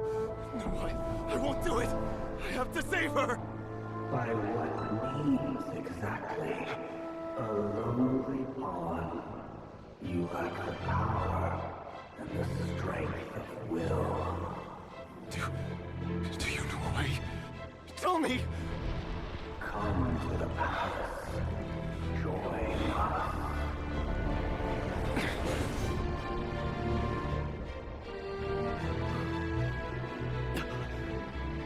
Rächer, thank goodness we... Step forth and take your share. You made it. Not you too.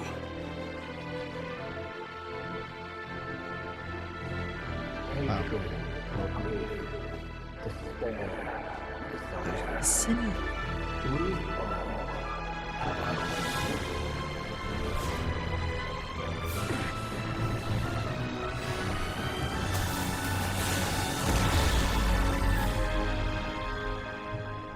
Rächer. Rächer. Lindis? Were you daydreaming?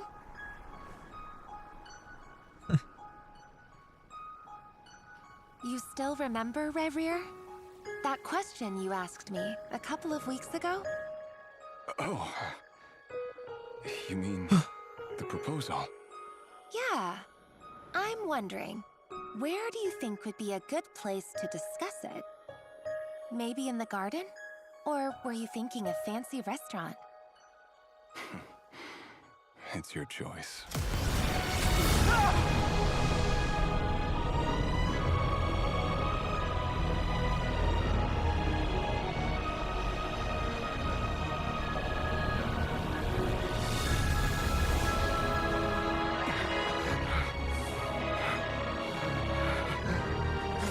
And his hair turns wet.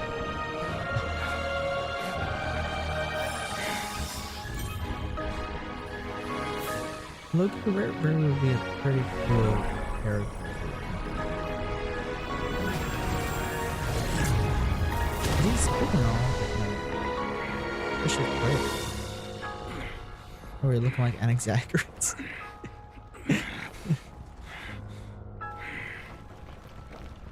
I will find you. And then you can give me your answer. When does he get split up into pieces, though? When in the story does that happen?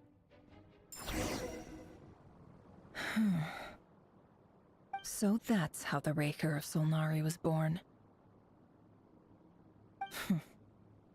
A monster created by circumstance is a monster all the same. Viewing other people's thoughts for too long can get uncomfortable. Right now, I'm feeling a strong sense of loathing. In a nutshell, the story of Khaenri'ah is what happens when the truth falls by the wayside.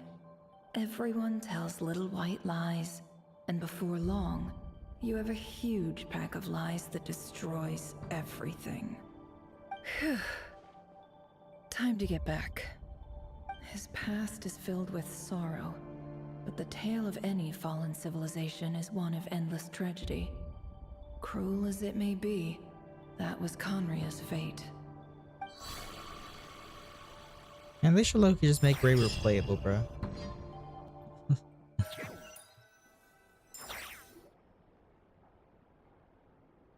We're back. Everyone, I'm back. Can I get a standing ovation? How are you holding up? Feeling okay? She's fine. Boss is a pro. Yes, I'm fine. You will have seen the events of Rächer's life through my thoughts. It's now clear that he is just a regular nobody, driven by personal tragedy, as he said himself. I mostly agree. There's only so much we can know about him from his memories alone, but they did give us a clear glimpse into his life in Khaenri'ah. However, I would not consider Rächer to be a nobody. He was deeply involved in the events of that era, yet when the catastrophe of a generation strikes, nobody is safe. Sounds to me like you're speaking in riddles again. Is this you urging me not Yeah, to he's abandon basically the like people one of of the Nod reasons Cry why in their hour Khaenri'ah of fell. need? That's not what I meant. Although I do hope you choose to remain a part of the plan.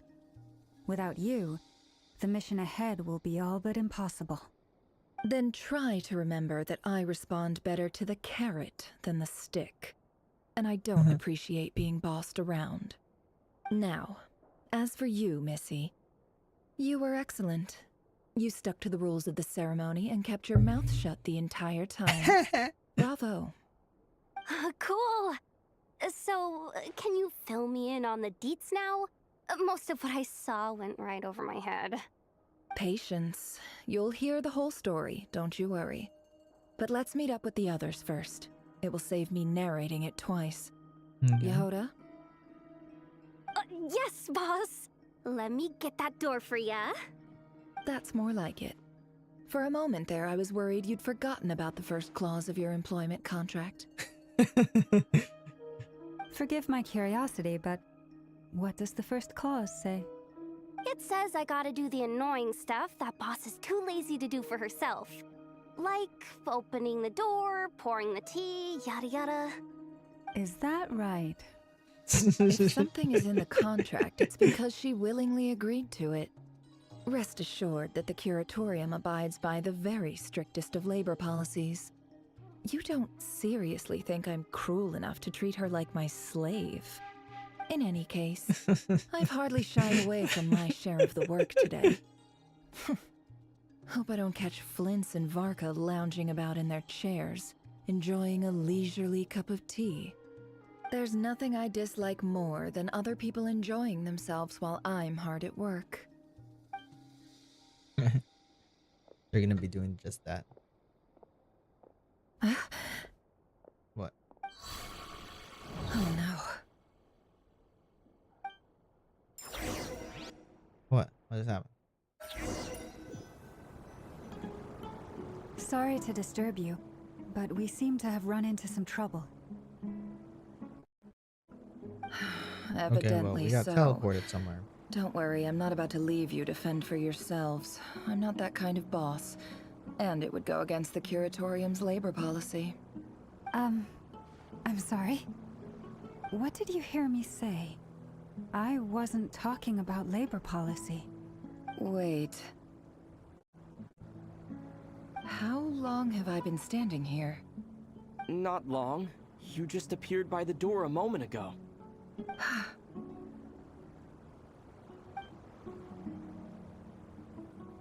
Boss, what's wrong? You look like you've seen a ghost. We've been tricked. We never left at all. Somehow I hallucinated that whole scene back inside the office. Hallucinated? But how?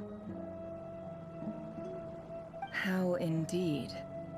This place should heed my will alone. All thoughts and actions that occur in here are just a result of pawns moving across the chessboard in a carefully calculated manner. And nobody has access to this chess set but me. So you control everything in here? More or less. But yes, it's a special technique of mine. Has anything like this ever happened before? Only once. It was the first time I used the chess set. Is there any similarity between what happened then and what's happening now? I suppose my thoughts are a little turbulent, which was also the case my first time. Is there anything I can do to help? The first clause of your contract clearly states that I only need your help with things that I'm too lazy to do myself. Meaning, you're not feeling lazy right now? Meaning, this is not something Yehoda can help with. The chess set is a personal treasure that I alone understand. I must be the one to find our way out of here. Boss, it's fine. Really. Let me do something useful. Oh, listen to you. Whatever would I do without you, Yehoda? What? Really? Yes, really. Where would I ever find another employee as obedient and servile as you? God forbid anything ever happens to you. Okay. Well, anyway, I was thinking of fetching some water. There's gotta be a source around here somewhere. I suggest everyone finds someplace comfortable to take a rest. We gotta conserve our energy. Even though all this chess malarkey doesn't exist in a physical sense, mentally speaking, it's all real. And so is our tiredness and fatigue. You don't want to dismiss mental fatigue. Just because it isn't physical doesn't mean it's any less serious. But anyway, I got your backs, so don't worry about a thing. Don't I have the best employees? Jealous much? If we can find a suitable time, I'd love to borrow Yehoda for a day to help out at the Frost Moon Scions. Would you be amenable to that, Boss Nefer? Oh, Lauma. Hey, have yo. I ever told you just how pretty you are? Beauty runs from the tips of your antlers to the depths of your imagination. Time to rally, everyone. Follow me. Okay. Let's follow Nefer. As we continue our journey, the same rules will apply. That means stay focused and no talking no matter what we encounter. And I will don't keep disturb the chess pieces. You have my word that I will get us all out of here. Okay. Damn. I completed all the missions. And I'll be right back. I'll be right back in this restroom.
Why does Ashru sit up on the counter? To welcome our clients, of course. A kitty's gotta earn his kibble somehow.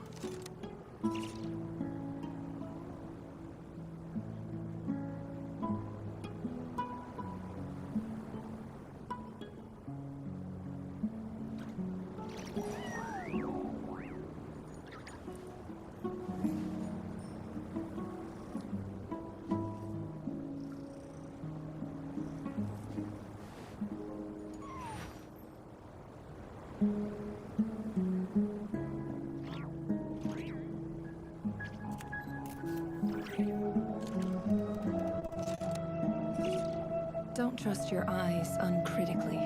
People only see what they want to, so don't be your own fool.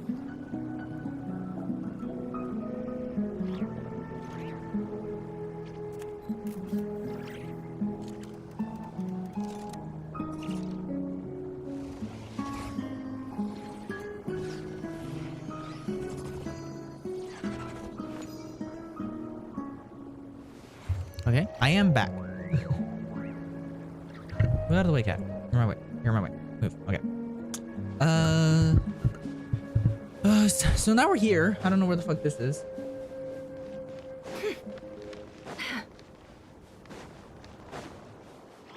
This looks like Sumeru. Definitely. Yeah, this is definitely Sumeru. Looks familiar. That's not a good sign. I wasn't expecting visitors at this hour. Wait, is that? Oh, it's him. There you are. Sinue's been looking for you all day. I think he has some news for you. Oh yeah? What were you doing just now, Young Uncle Nefer, Retinue? bro.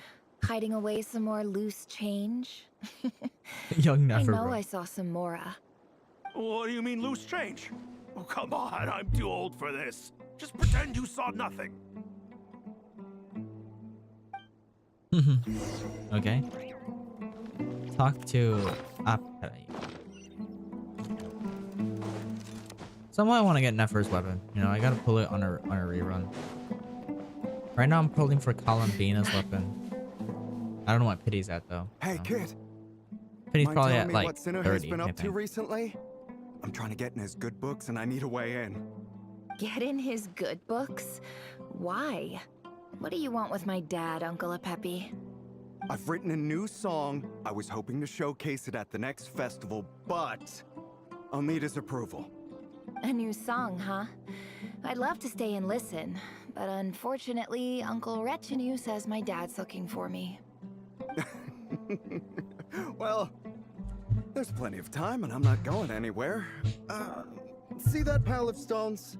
I'll be sitting there warming up my vocal cords. Come find me when you're done. Pile of stones. Okay. Got it. Okay. Gotta talk to Sinue, which is, I guess, Nefer's dad.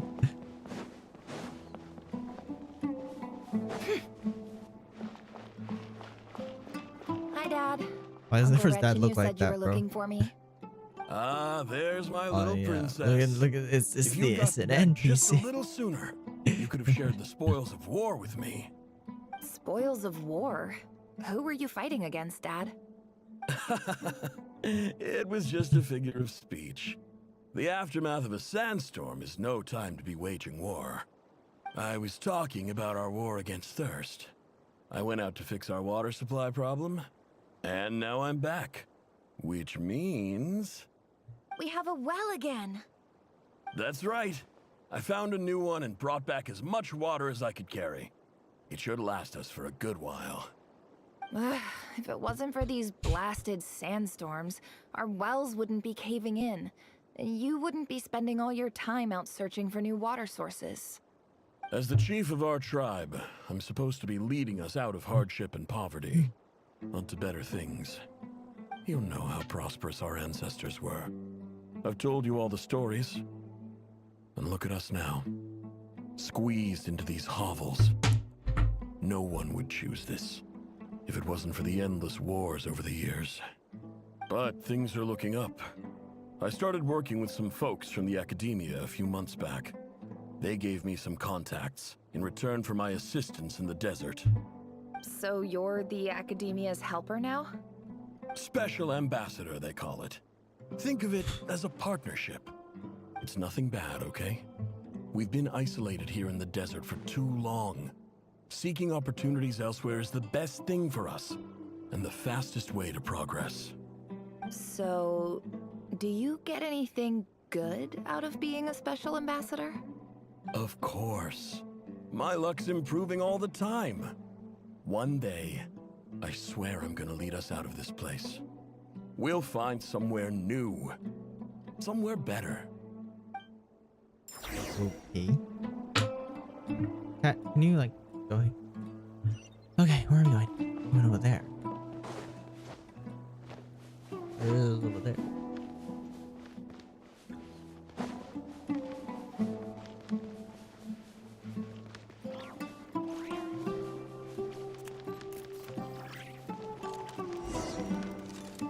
Continue exploring. Okay. What else would I be doing?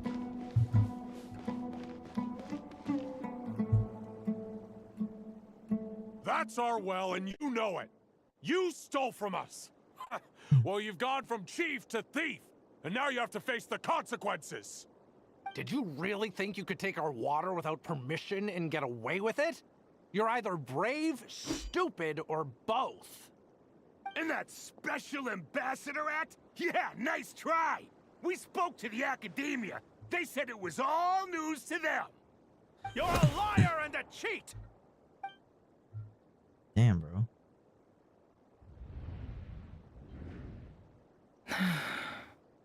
I heard Yehuda gasp, but I don't blame her.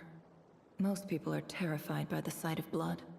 Corpses strewn across the ground. The wounds are clearly from scimitars and daggers. The desert dwellers' weapons of choice. There's a handwritten note on the ground. Let's see what it says. Halil, this is Sinuhe, chief of the Shimti tribe. Surely you remember me. I was the one who helped you and your colleagues avoid the quicksand in the desert. This is my second time writing to you. I assume my last letter must have gotten lost in the mail, as I didn't receive a reply. I hope this one makes it to you safely. I'm writing to you because I need some help. That sandstorm the other day completely blocked up our well, forcing me to look for another water source in Iab and Unut territory. It was a matter of survival. Praise the gods.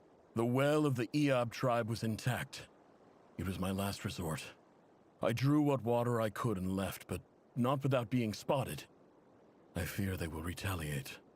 You told me to write to you if I ever needed help. You said you'd be my ally in the Academia. I urgently need you to formally recognize my title of Special Ambassador and send some of your people to assist me for a few days. It's the only way I can convince them that this was the Academia's decision and prevent them from retaliating. This is an emergency. Please send help as soon as possible. Looks like this letter never got sent. The writer died a grisly death, and the letter was trampled into the ground. It's badly defaced. Some parts are barely legible. What a ridiculous lie the surviving Shimti tell. Their whole village was butchered over a sip of water.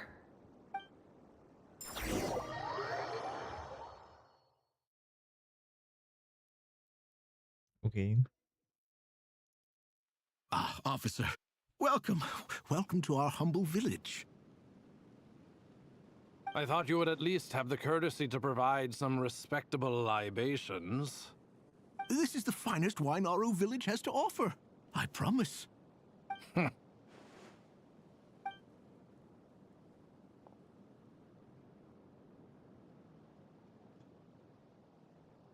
The Academia has agreed to reserve a single space for a candidate from your village. But I remain skeptical of this entire endeavor. I highly doubt anyone in this desert possesses serious academic potential.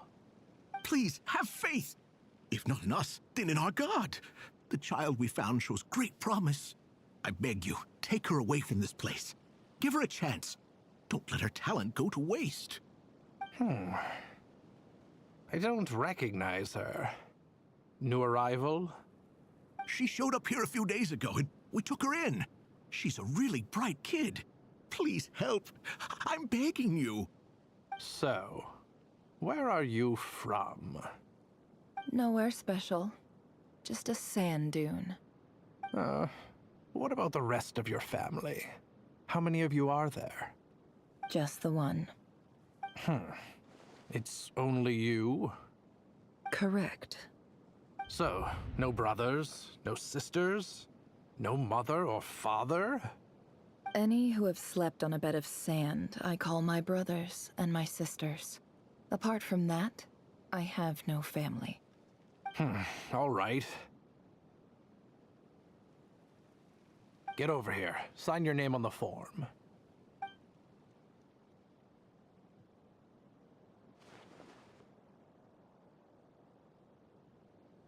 Never? You're rather fair-skinned for a desert dweller.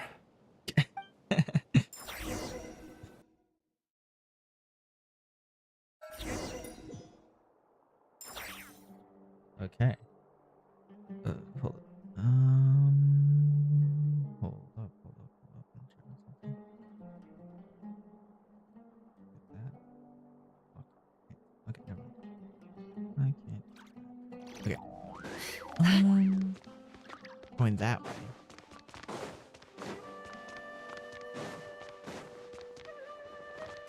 We're at the Academia now.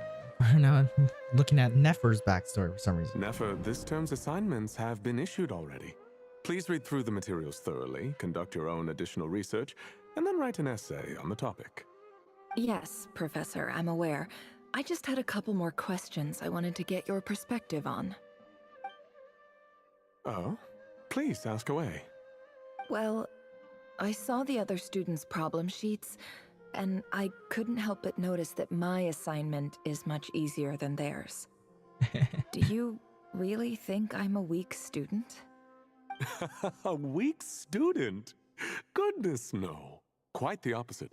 You have a sharp mind. Almost too sharp. I think what you're saying is, a weak student wouldn't have noticed the discrepancy. And if they did, they certainly wouldn't complain about the lighter workload. You see, sharp as they come. You see things the way they are, and I'm sure you know why they're like that. Because of where I come from. Because I'm different. I'm sorry, Nefer. I don't like it any more than you do. It's just... Anyway, you said you had a couple of questions. What's the other one? I wanted to check. If someone sent me a letter to the Academia, where do I go to collect it? Ah, your family wrote to you. Well, as long as they put your name on the envelope, someone should hand it right to you. Not exactly. It's not even a recent letter. I was just curious where the mail would end up if no one collects it. The House of Dana, I expect. I know there's a box for unclaimed mail somewhere in there, probably sitting on a shelf. Whatever you're looking for, that'd be the place to start. Okay, got it. Thank you, Professor. Oh, don't mention it. Honestly, I feel like I failed you. I'm supposed to be your teacher, but I haven't taught you anything. Hey, don't say that. You're a great teacher, and you do your best for all your students. But the rules are the rules. You're not allowed to teach students like me. It's not just the Academia either. The whole world bends over backwards for the successful, and leaves the losers to suffer and die. Oh, my dear child. Don't tell me you've given up on life already. I haven't. I just think that if you want to make it in this world, you have to find a way to become successful. Okay. Look for the box containing the letter. Over there. Run, run. It's really far away. Is it there? This box? This must be it. A big cardboard box full of unclaimed mail. And probably some letters that ended up here by mistake, too. Let's take a look. Okay. Where are we going?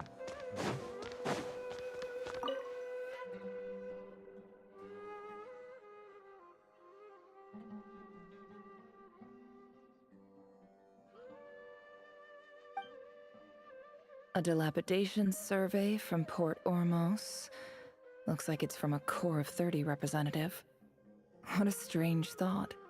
A bunch of mercs losing sleep over rundown buildings. This one was never even opened. I guess the recipient didn't care what the Corps of 30 had to say about anything. Who was it addressed to? I don't recognize the name, but it must have been a Khaenri'ah professor.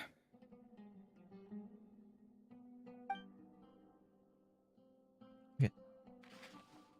This one is addressed to the Immorta Sage. The title is Changes Observed in Satyavada Life Symptoms. Why do all these letters read like full-blown dissertations?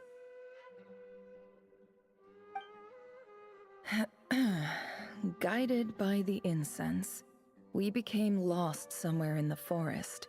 All the barriers between levels of consciousness disappeared as our minds soared around in circles, looking for a branch to seek refuge on.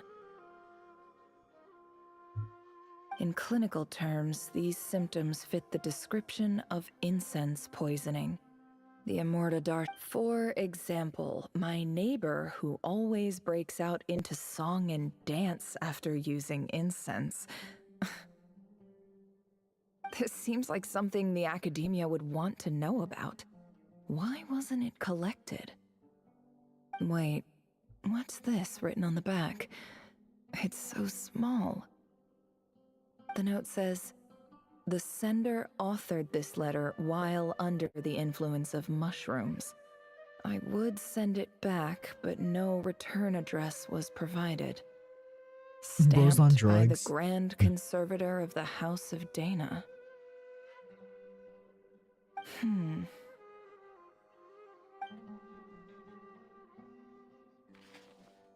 This next one is addressed to Grand Sage Azar? I can't click like that. A few words of protest regarding recent changes in Sumeru's educational policy. In recent years, the academia has taken on a small number of students from the desert region, as per the policy to this effect.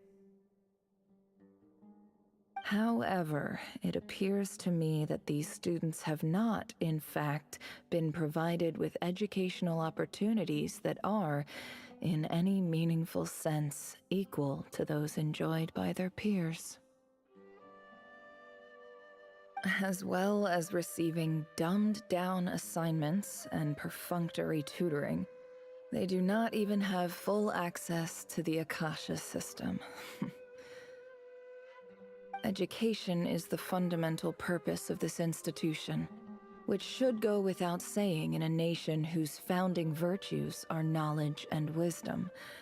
I ask you, is the lip service we pay to the policy of education for desert students truly the standard of pedagogy to which the academia aspires? As Grand Sage, policy decisions are your prerogative. But do not forget your roots. You and I were once students too, as was everyone else in this institution. I do hope you will give some serious attention to this matter. I encourage you to discuss issues like this with myself and others, and listen to some alternative opinions. Great letter. Shame it didn't get to where it needed to go. And the sender is... Huh? Sage Cyrus of Spantamad. I didn't realize anyone else even knew how bad students like me have it in this place. So this is where letters from the Sage of Spontamod end up? Nice one, Grand Sage. Really enlightened leadership. Whatever. This isn't what I came here for. Moving on. I'm not exactly holding out hope that a letter sent from the desert would even make it here. But if it did, where else would it end up if not in this box? I can't believe how much discarded mail there is. Must have been years since someone last went through it all. And this is just one box. The whole House of Dana is boxes on shelves. I don't believe for 1 second that any human being has sat down and read through all the documents in this place. Who has that much free time on their hands?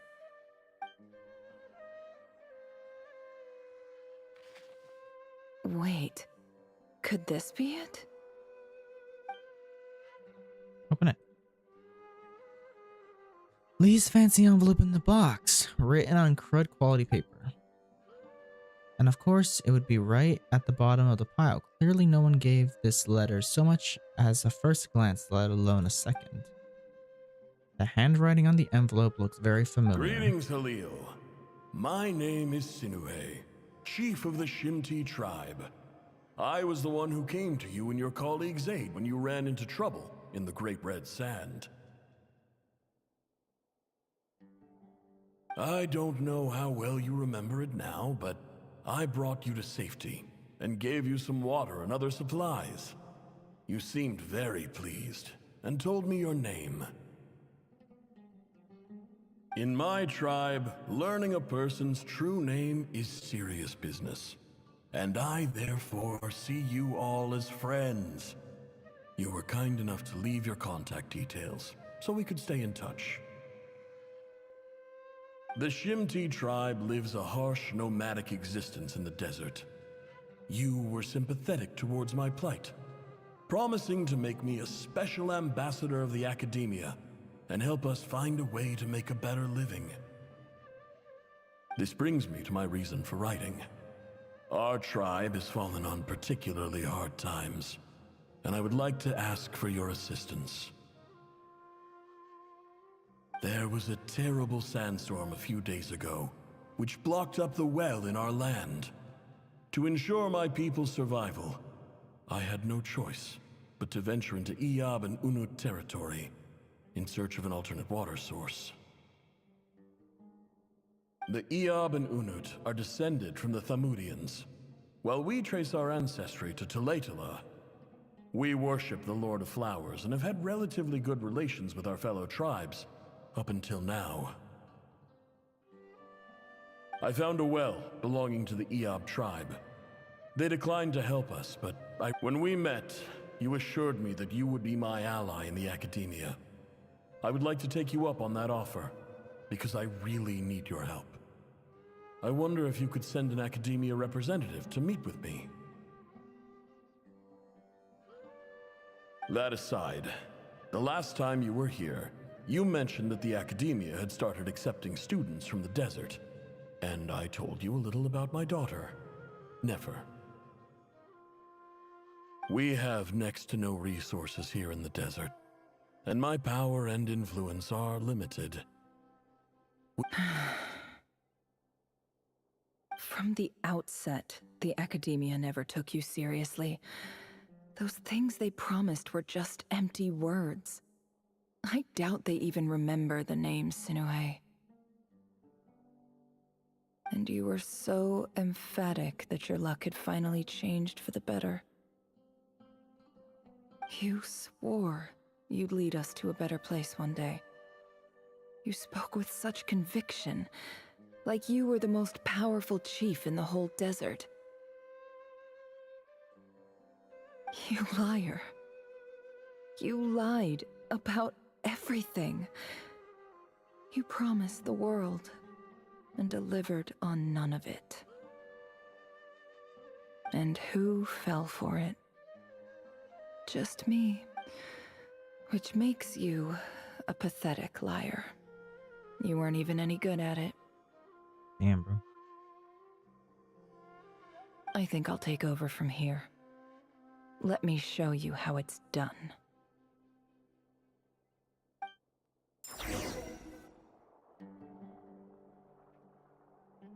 Okay. Where are we going? Bid farewell to Katio. Okay. Go that way.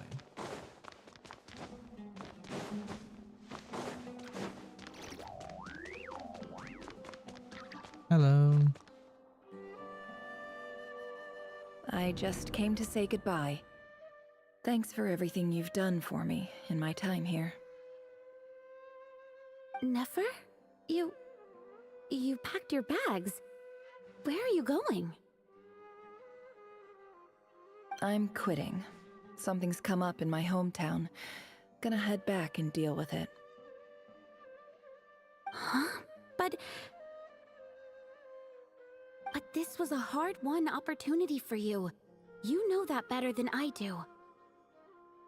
It was. But it doesn't matter. I have more important things to deal with, and they can't wait. Oh, and I didn't want to overfill my bags, so I left some incense on your desk.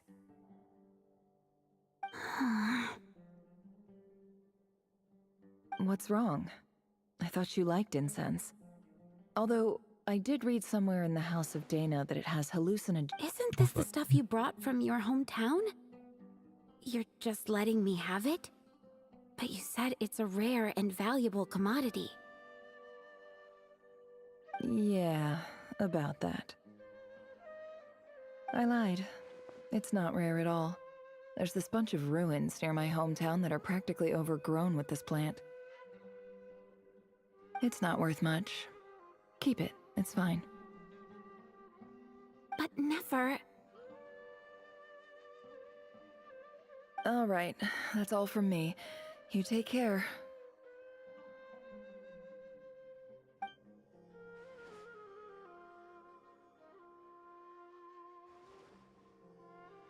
Don't forget me, okay? I mean, we're more than just classmates, right? We're friends.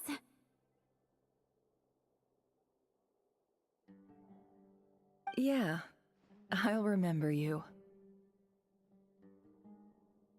I lied again. That incense is worth a fortune, and it's a rare find even in those ruins. And as for remembering her, I have far too much to do when I get back. No time to reminisce. Damn, bro. I'll be lucky if I even make it through this alive. But either way, I expect I'll forget you pretty quickly.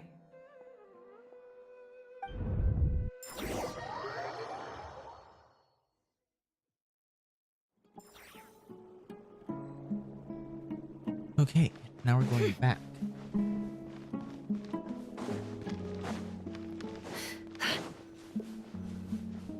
This way, right? Yeah. I don't know what's going on. Continue exploring. We're back home. Talk to the chief.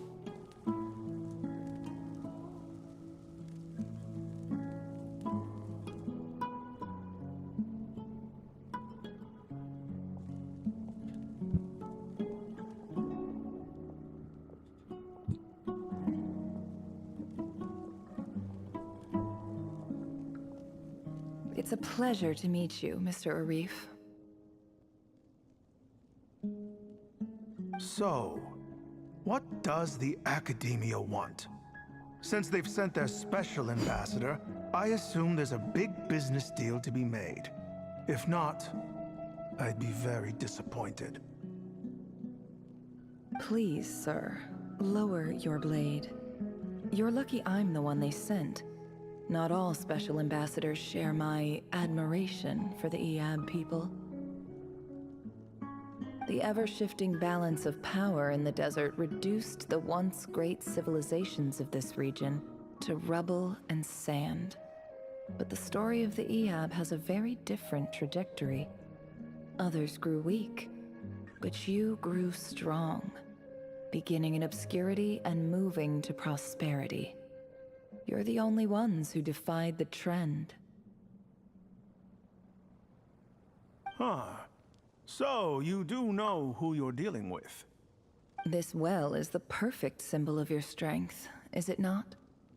It used to belong to the Unut, but it looks like you have control over it now. You're not wrong. But I'm sure you didn't come all this way just to flatter us. Of course not. I came to bring you some very good news. Some information that recently came to light, which might just be your ticket to freedom. Records uncovered by the Vahumana Darshan show that a certain well currently under Iab control is built on top of some ancient ruins. Oh. These ruins are of great archaeological interest to the Academia. I checked the map carefully on my way over here, and I'm confident that this is the well in question. The Academia is offering 50 million mora in return for excavation rights. 50 million? That's a lot of mora. No, wait. If these ruins are as important as you say, 50 million's a little low, don't you think? Don't get greedy, Iab. We know far more than you think. We know that you seized this well by force. Wasn't that the first step in your rise to power? To drive away the Unut and steal their water supply? So what if it was?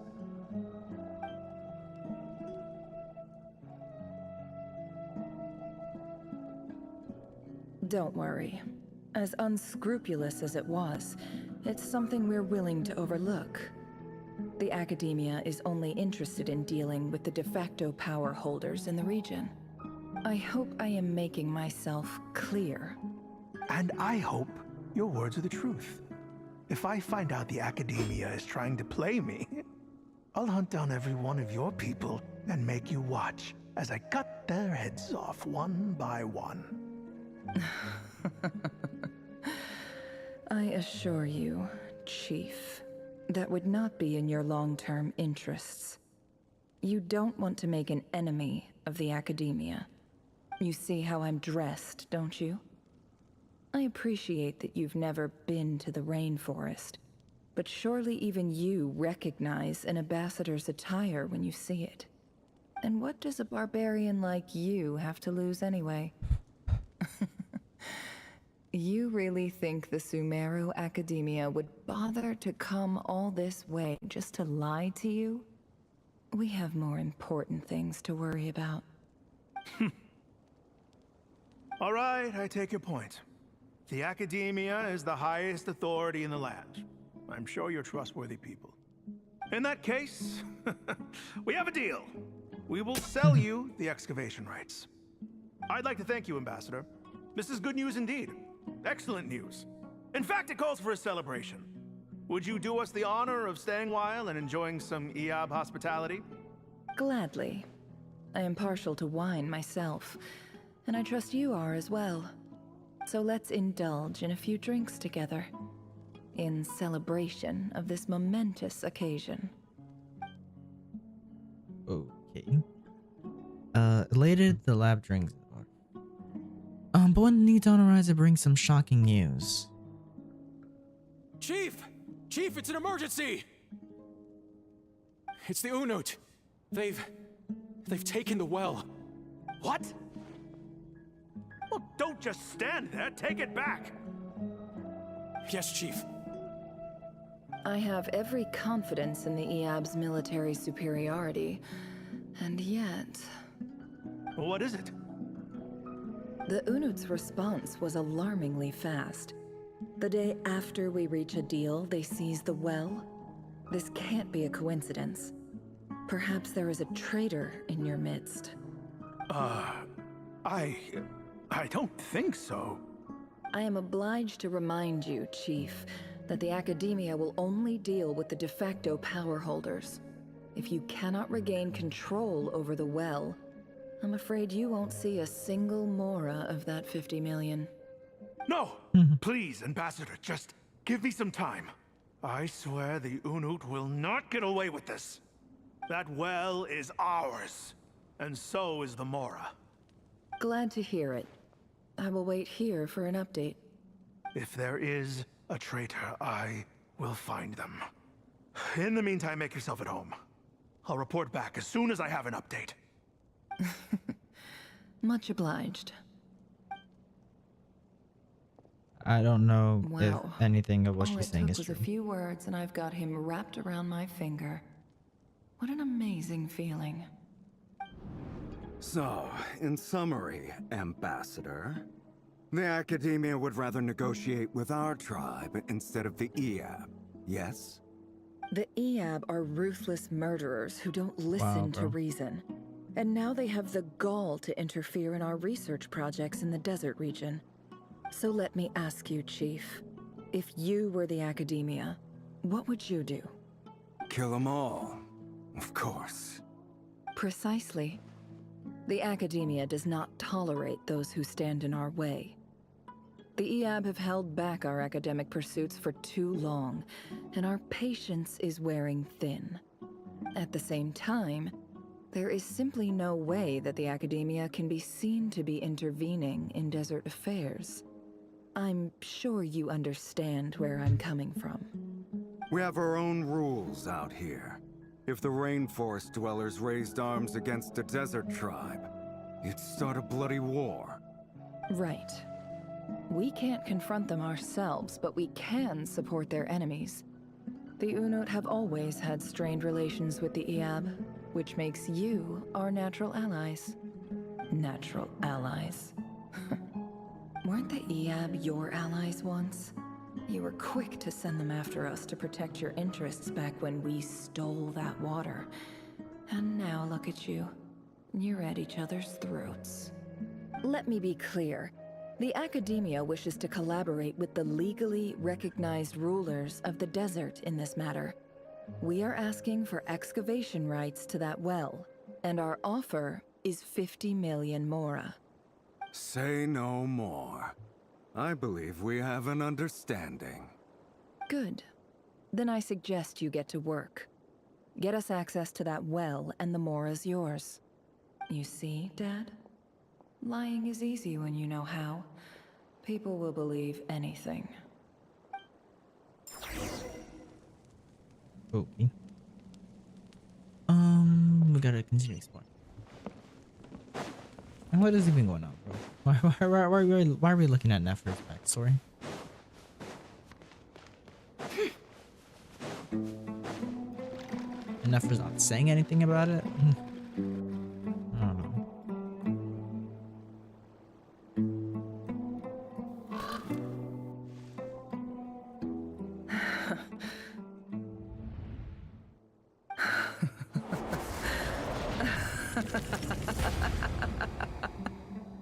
Look at yourselves.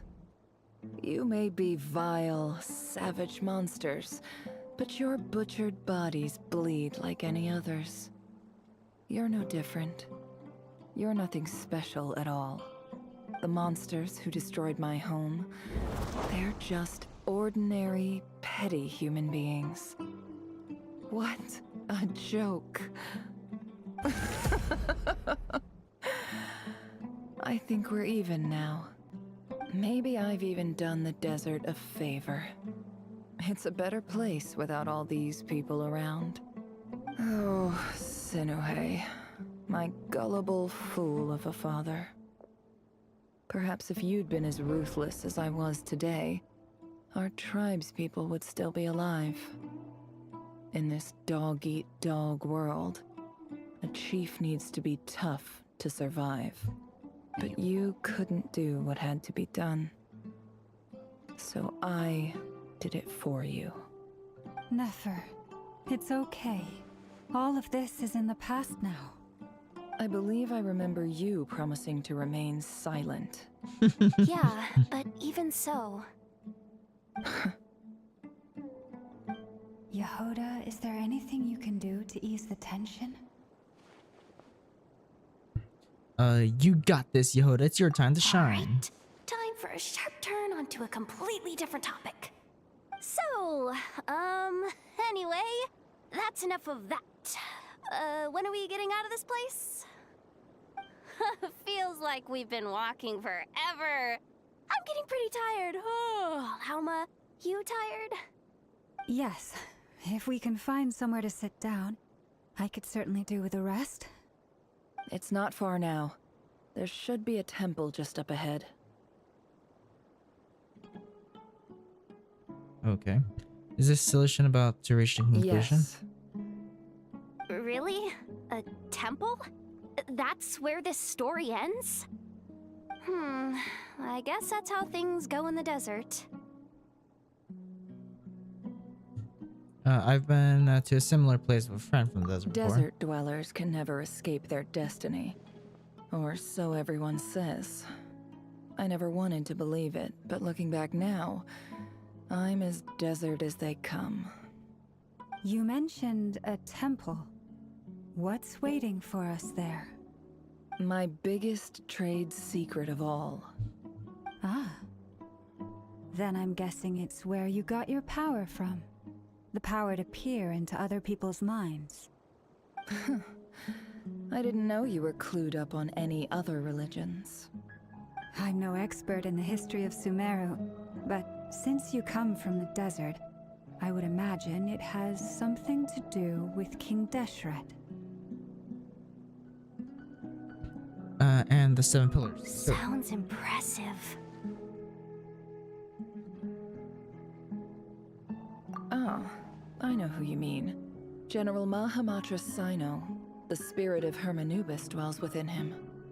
That's Boss Neff for ya. She knows everything. Sino's hardly a figure of obscurity, but I know about Sethos too. What about him? Sino and Is he a Sethos. big deal or something? Well, he's not a small deal, let's put it that way. You sure know your stuff. Please, this is the bare bone basics. Save the flattery. Thanks for your patience, everyone. I'm sure it's been a lot to take in. With any luck, that's our exit just up ahead. Okay.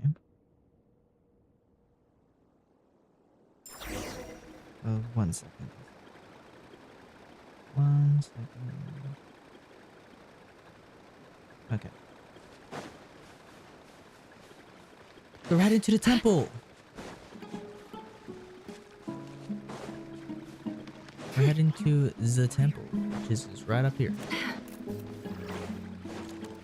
This cat keeps taking pictures and shit. Go to the entrance of the temple.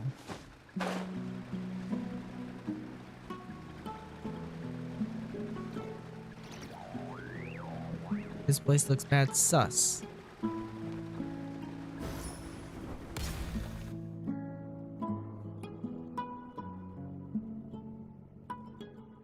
Uh-oh. Uh-oh. Uh-oh. I'm totally out of my depth here. I don't have anything to add about any of this stuff. Like, look at that statue, for instance. I want to do the whole name-dropping, this girl knows her stuff thing too, but I've never seen anything like it before. A statue with the head of a bird. Looks like something out of the King whatever. That's Thoth, the Ibis King, one of the 7 pillars of King Deshret. The legends say that he, the Crocodile King, and the Goat King were the 3 retainers of King Deshret. Let's take a look.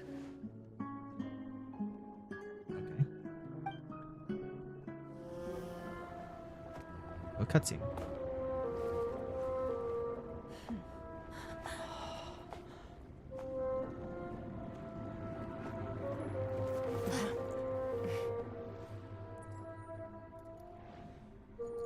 Ashru, the fuck are you doing here?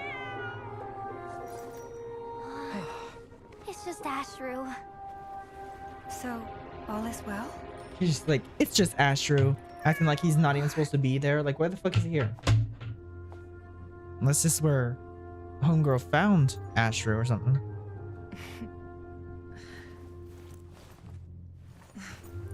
Typically speaking, at this point, the world disintegrates. Then we find ourselves back in the outside world. Besides, these are my memories. There's nothing to fear. You're sure? Of course. It's almost over.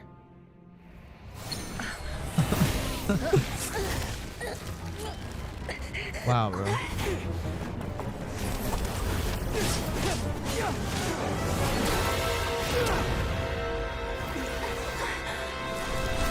Never. Hold on!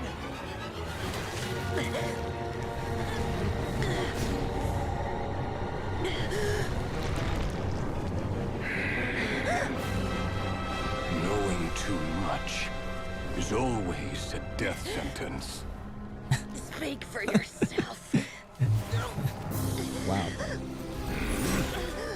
Rächer.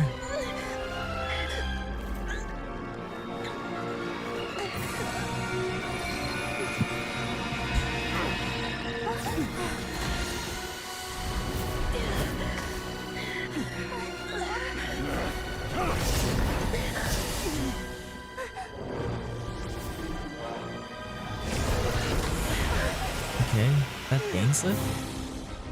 How repulsive. Yeah.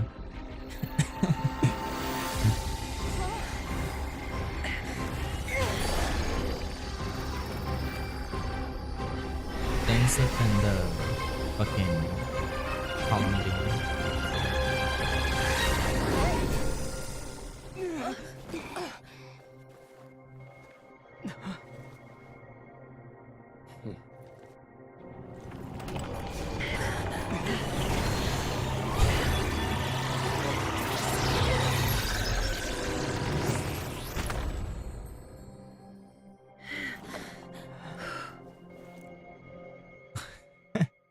Damn. Okay. Well, that happened. The Rächer of Solnari came to take our butts. Then, Timed that he pretty failed. well, didn't I? You certainly did. It's okay. I'm just glad no one was hurt. Paimon noticed you doing something too, Dainsleif. Were you helping get them out? Of course. When I asked Nefer to conduct this investigation, I was not naive to the dangers involved. I had a duty to ensure your safety. Good to know your sense of justice is still intact after all these years. I take that to mean that you saw the truth. That comes as a great relief. I certainly did. And thanks to your help, I also managed to trap Rächer inside the chess set. Whoa, really? How'd you manage that? Well, to be honest, I sensed that something was wrong long before we made it to the temple. By using this fragment to probe into Rächer's past, well, the monster formerly known as Rächer, it seems I alerted him. I was tracking him, then he caught on and started tracking me too. Can't say I'm surprised. But how did he track you through your thoughts alone? That shouldn't be possible. Rächer was a secret agent who reported directly to the Vinster King. He is an expert at finding a trail and hunting down his pursuers. No wonder. He infiltrated the chess set, read my thoughts, and built a new virtual chess set inside of it. That's why we weren't able to leave at first. Speaking of your chess set, it's quite a remarkable item. Would I be right in thinking you have some connection to King Deshret? You overestimate me. I only have a connection with one of his underlings, the Ibis King. You all saw how this came to be. A long time ago, the Iab massacred my tribe, the Shimti, in our home village. A few years later, I enrolled in the academia, where some new information came to light. The Unut and the Iab fought a bitter battle over the rights to a well, all for the sake of a non-existent 50 million mora. The Iab ultimately won that confrontation, but their victory came at the cost of almost every warrior in the tribe. The final blow to the Iab came at the victory feast, when an Unut assassin beheaded their chief right before my eyes. The remaining Iab fled and have been scattered to the winds ever since. Having gotten my revenge, I returned to my hometown. where to my surprise, the nearby temple was still standing. There it was, seemingly immune to the relentless hostility of the desert, while my tribal home lay in ruins. As I stood there gazing at the temple, I noticed a cat just outside. This cat, as it turned out, was home to the spirit of the Ibis King. He led me to a gate deep inside the temple, and there he made a deal with me. This chess set is my gift from the Ibis King. The chessboard within is made to the same specifications as the one in the mausoleum of King Deshret, and represents his power of piercing analysis. With this chessboard in its container, I gained a certain ability to perceive hidden secrets. Now, you could conclude that the Ibis King simply wanted to give the people of this world the power to seek the truth, but I don't believe that's the full story. Every god plays favorites. Their hearts are as fickle as any human's, full of secrets, perversions, egotistical tendencies. But precious few gods are willing to admit this. It is the same with all powerful forces, including fate itself. Their gaze falls preferentially upon a select few. As you rightly point out, this is an act of favoritism. If you're alluding to the Abyss, then yes, I agree. Gather the others. It's time to share everything I've learned. Yeah. Before long, the group is gathered in the office. And Asher's there as well. Thank you all for being here. As promised, I did some further investigating into the Rächer of Solnari's background. I am pleased to report that the investigation has been most fruitful indeed.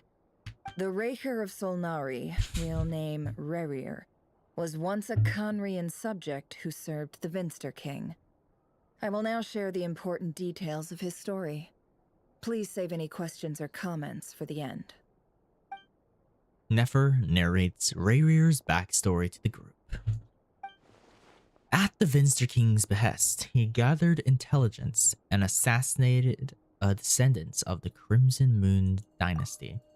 Unwilling to take down his beloved Thelindis, who was secretly a Crimson Moon heritage, he then got dragged into court politics.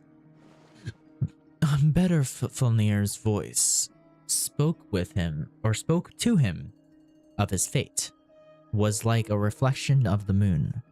Though he could disturb the waters to gain some temporary relief, he was powerless to erase it entirely.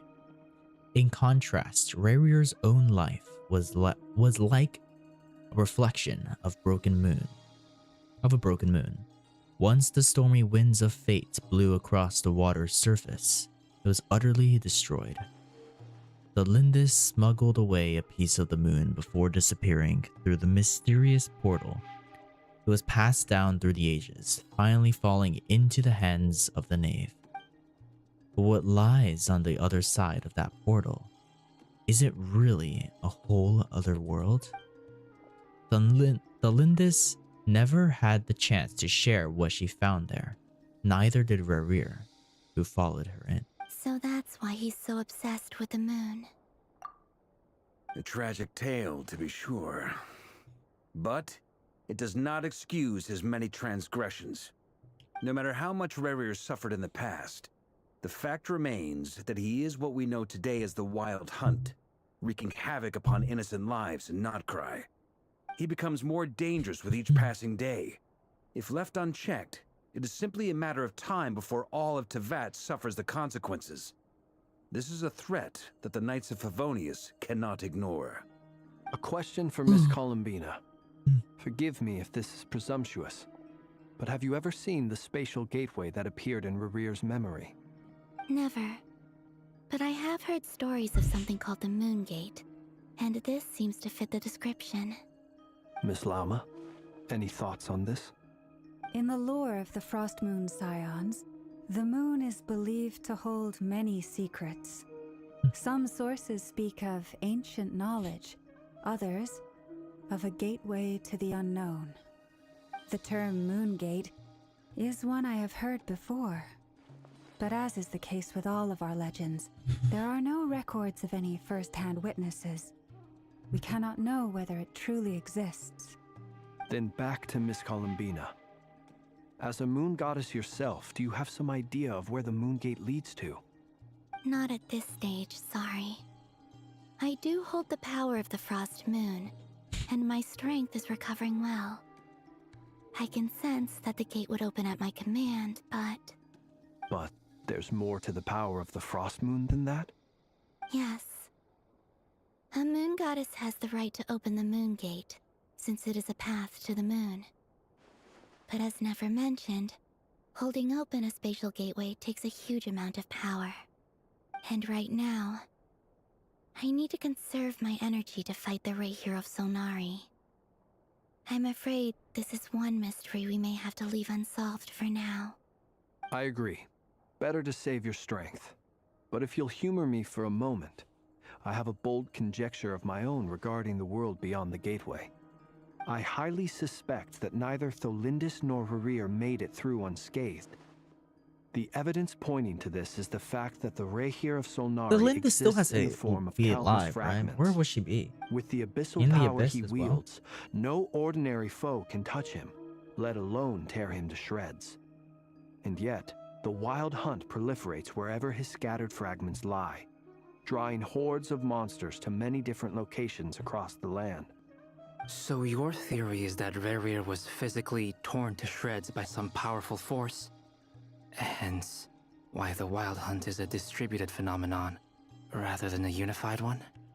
Makes sense to me. Explains why the Wild Hunt is so pervasive, and why he's been trying to piece himself back together. He was whole to begin with, and he wants to be whole again. Without the power of the Abyss on his side, he almost certainly would have perished the moment he was torn apart. But the Abyss, much like a curse, has kept him alive. I could not agree more. The power of the Abyss is most surely a curse. It is a compelling explanation, and one that accords with my present understanding of Abyss creatures. Whether the life form in question is primitive or advanced, if a curse has extended its lifespan unnaturally, it will continue to survive in spite of everything. This raises some interesting questions. I will run some experiments and see if there is any validity to my suspicions. That being said, regardless of whether my research bears fruit, I would like to thank Miss Nefer for conducting such a thorough investigation. Already, it has greatly enriched my understanding of the entity we face. My pleasure, Mr. Albedo. I too hope that the information I have shared today proves useful as we look to formulate the next stage of our plan. Hey! What is it, Dainsleif? You look really upset! It's just... when I think of the man I once knew as Rächer, I struggle to understand why things had to turn out like this. The two of you used to be friends, didn't you? I don't know if these words will bring any comfort, but my heart goes out to you. Mine too. We can never know all the hows and whys of the way things are. The moon and stars are full of untold secrets and lies, and the skies are host to many more mysteries than these alone. Yet, none of that can begin to compare with the complexity of human life. Those are the first comforting words I've heard in a long time. Thank you both. Well, fuck you both. I think this is a good place to end today's meeting. I'm sure Nefer needs some time to recover. She's been through an awful lot today. That's very thoughtful of you, Lama. Of course. Sounds good to me. Take some time to rest and digest before we reconvene to nail down a plan.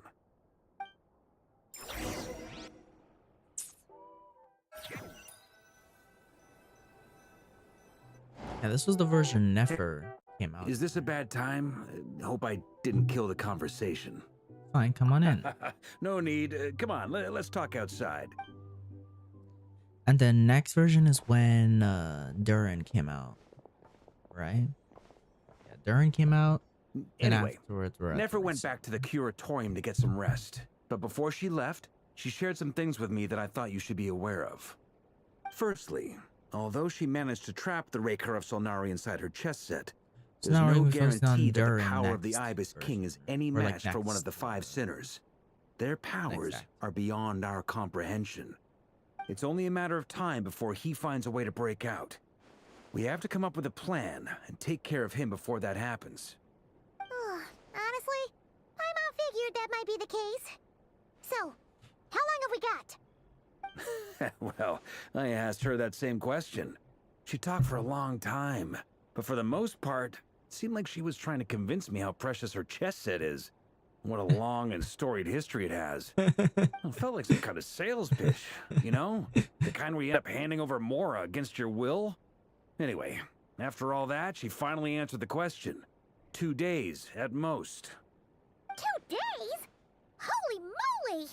Can we even recruit enough help in that time? Moly! Like, That bro. remains to be seen.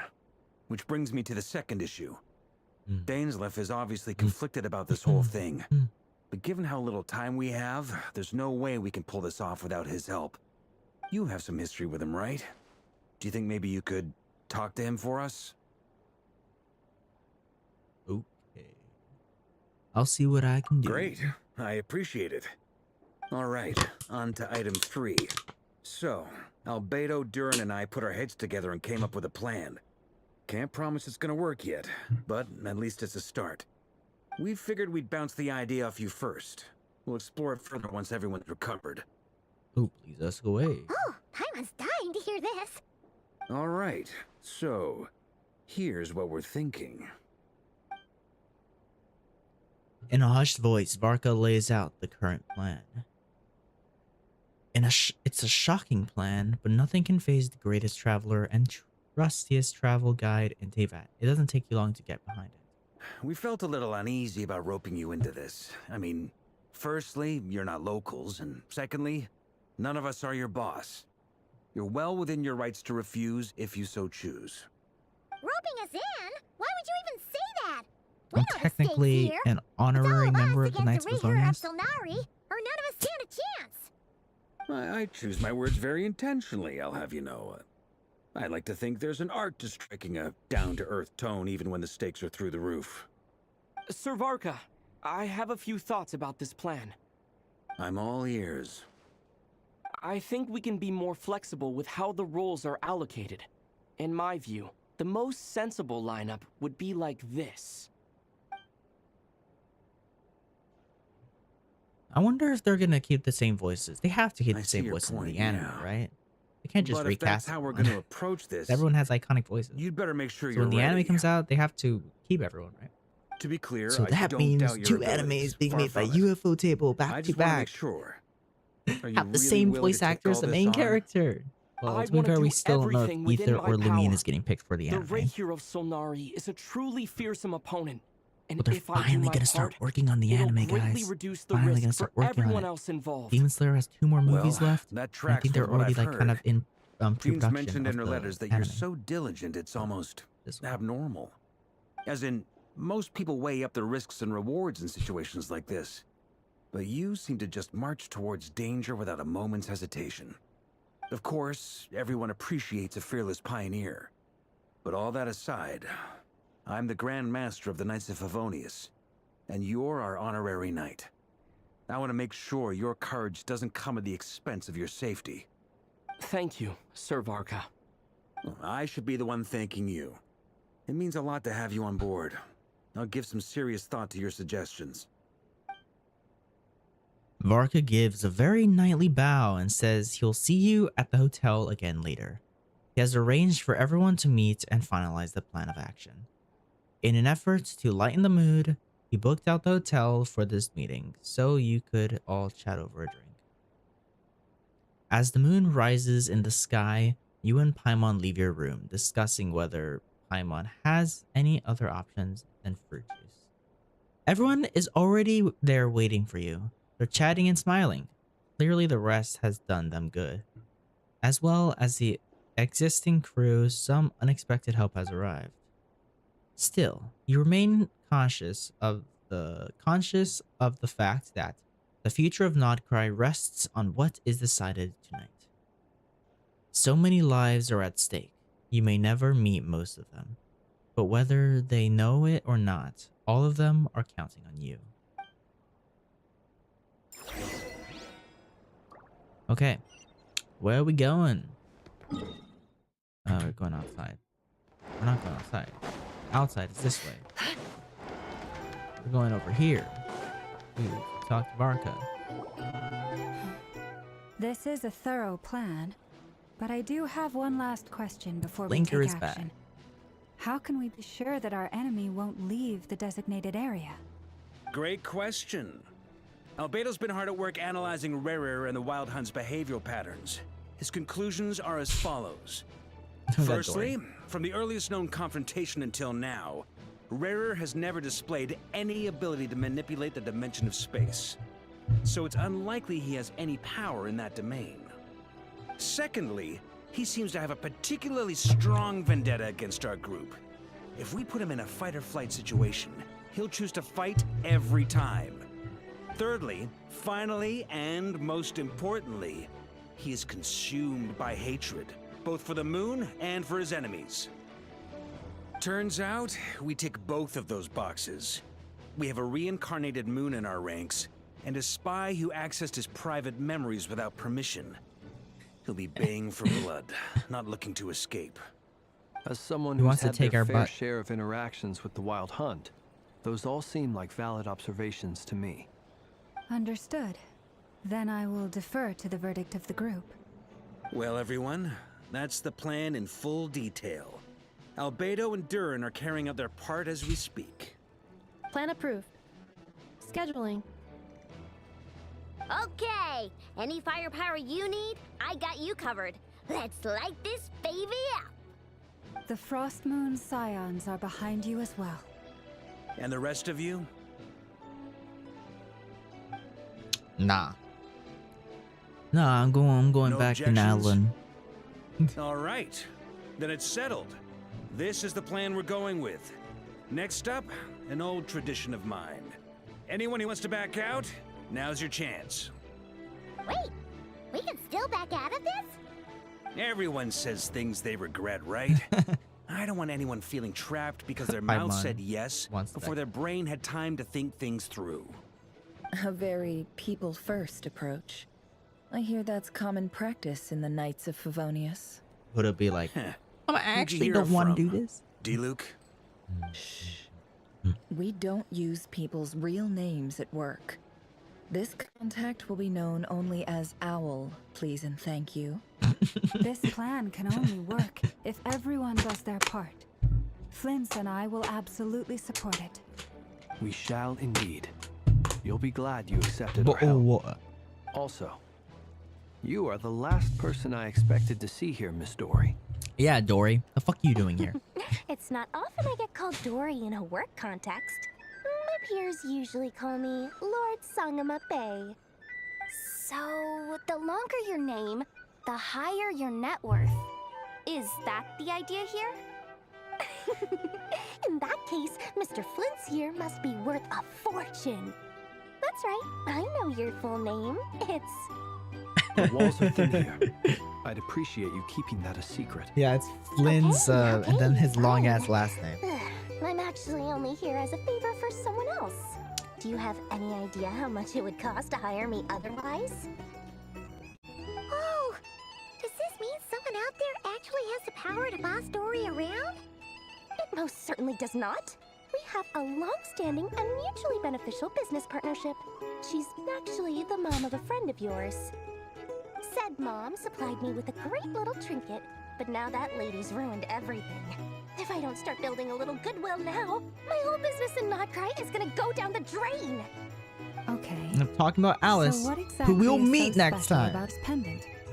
It's a lucky charm that a great mage made for me. We have a business relationship, and she was worried that something bad might happen to me. So, she wanted me to have something that can store power to protect myself with. I finally got it all fully charged up with Kovaki, and then never went and used it all up at once. Never lost so big in my life. You're right. It was all my fault. I didn't mean to drain all the Kuvaki in the pendant, but I'll make it up to you. You will? Well, in that case, how about you give me your chess set, and we call it even? I knew you'd say that. Well, it's yours if you want it. In fact, take it now, and I'll even throw in a free Rächer of Solnari. Deal? You're putting me in a difficult position here. It's a very useful thing to have around, but I have a funny feeling it won't be around much longer. I guess we'll see in a couple of days. Throwing a free Rächer of Solnari. Hey, don't be so pessimistic. See this through and you never know. You might find a new business opportunity on the other side. With an action plan in place, but you and Paimon decide to check and see how the stage preparations are going.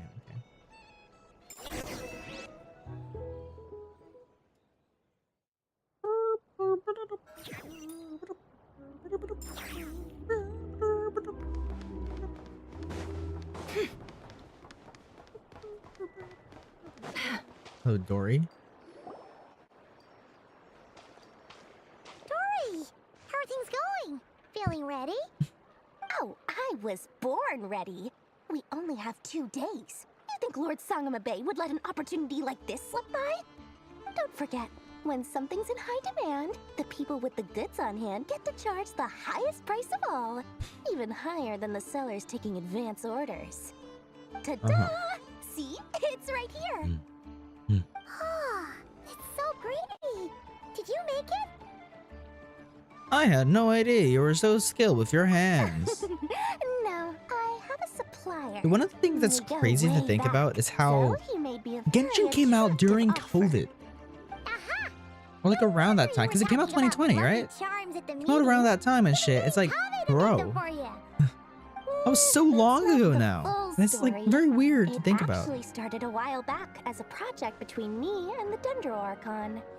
Mage Alice once warned me that this world won't stay safe forever. There may come a day when everyone faces a great crisis. I passed this on to the Dendro Archon, and she secretly brought together a research team made up of Sumeru's top scholars to invent a technology that could keep people safe. I won't go into the details because it's all very complicated, but if you want to know more, you can ask the Dendro Archon about it sometime. Anyway, point being, it was the Dendro Archon who asked Kaveh to build this little contraption. As one of the top Kashara War talents, he was the obvious choice. Okay. Took him long enough. He stressed over it for ages. Must have gone through at least a dozen designs before producing a final product. But that's Kaveh for you. Marak delivered it to me a couple of days ago, along with a letter from Kaveh. Could I ask why I'm sending this technology to you? What's your proposed use case? Has it been approved by the relevant authorities? So nosy. My fault for sending him the research permit to begin with. Surely Nahida must have told him you were involved in this project. He was probably just nervous because you're always so secretive about your business. Could be, could be. Anyway, I just replied, let's hope there never has to be a use case, because it would involve grave danger. Fair enough. But it sounds like he was just being cautious. He probably felt responsible as the one who made it. Or maybe he was asking as a favor for his housemate. He's done that before. Not sure why, though. His housemate doesn't seem to really care that much about this kind of stuff. Yeah, Either I'll hate way, them. all's well that ends well. I'm just glad to finally have my hands on the product. I don't even wouldn't remember wanna be anything from without fucking it, Alhaven, given bro. the potential Bro, I don't dangers even know that how lie often he ahead. showed up in this story, bro. I don't remember nothing from him.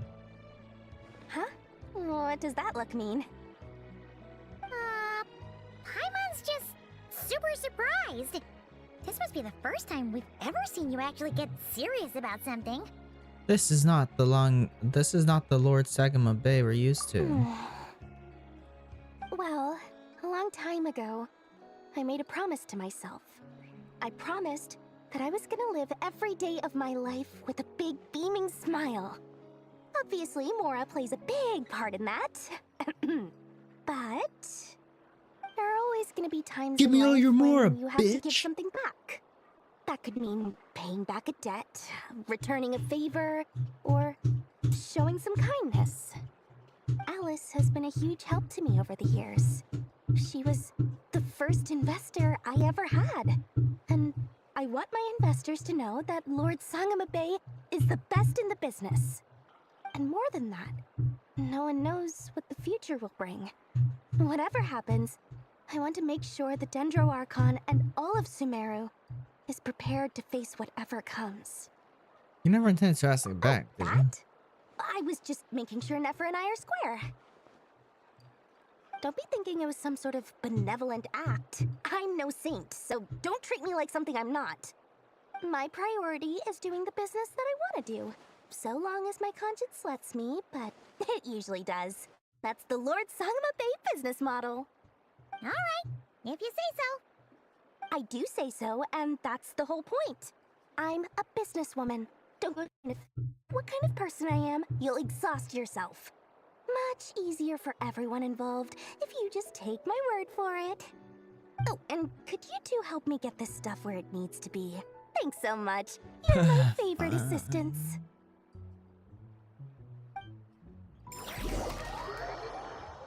And now we're going back to Hisi Island. How much longer is this quest? I've been streaming for 3 hours now.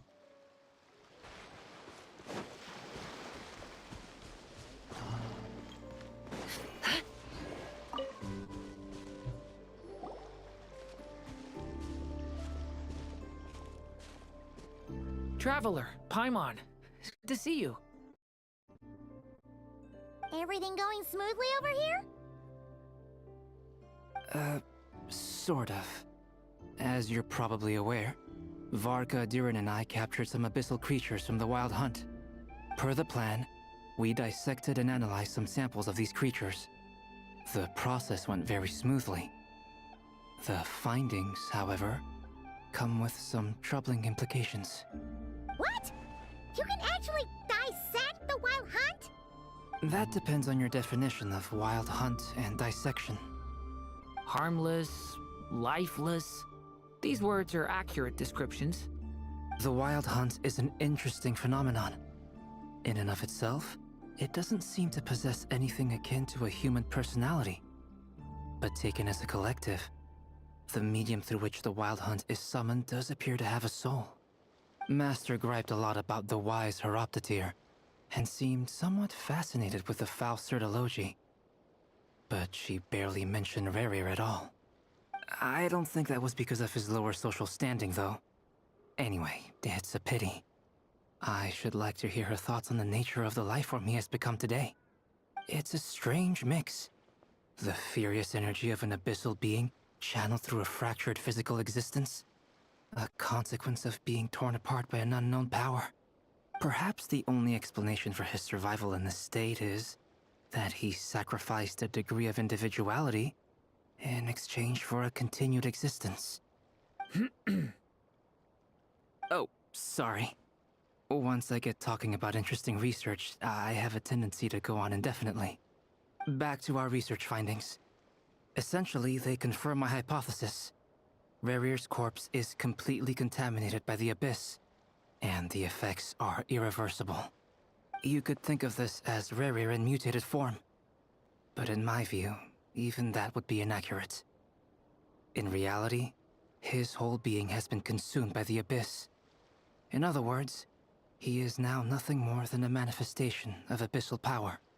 Unfortunately, at present, we have no means of completely eradicating abyssal power. Hence, we cannot fundamentally destroy the Rächer of Solnari either. Oh, that's terrible news! So, that's it? We can't defeat him? Not even if we get the power of the Three Moons? Miss Columbina's situation is a difficult one. She can never achieve wholeness when the world does not accept her presence. It's as if her creator banished her to a place she can never be accepted. It means she spends most of her energy just on her own survival. Given the circumstances, it's only natural to despair. but we must see this plan through to the end. Oh, Beto, Time to kick off the backup plan. This with that face, bro. Oh, Paimon almost forgot! This is for you.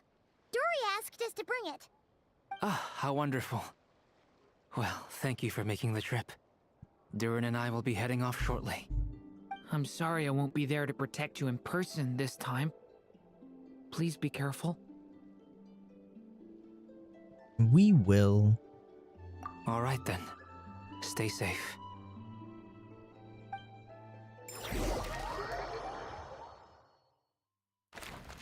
Okay, back.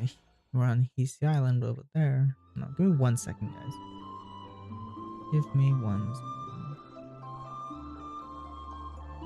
Need to check something.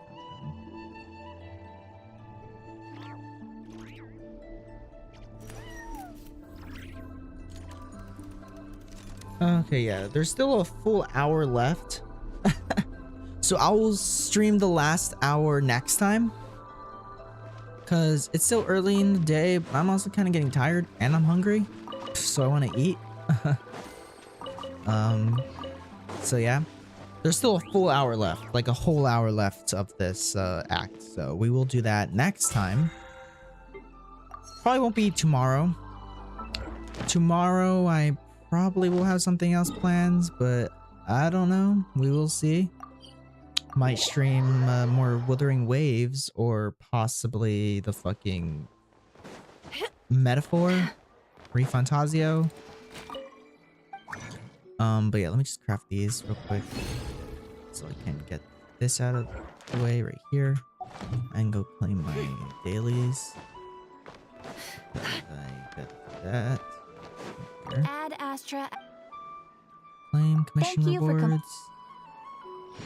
Okay. Add Astra. Dispatch. Dispatch. Okay, what do I do? This, that. Okay. Whatever. Either way, guys, hope you enjoyed today's stream. Hope you enjoyed today's stream. Again, I'll stream tomorrow. Don't know what game, but we'll see. And yeah, I'll see you all.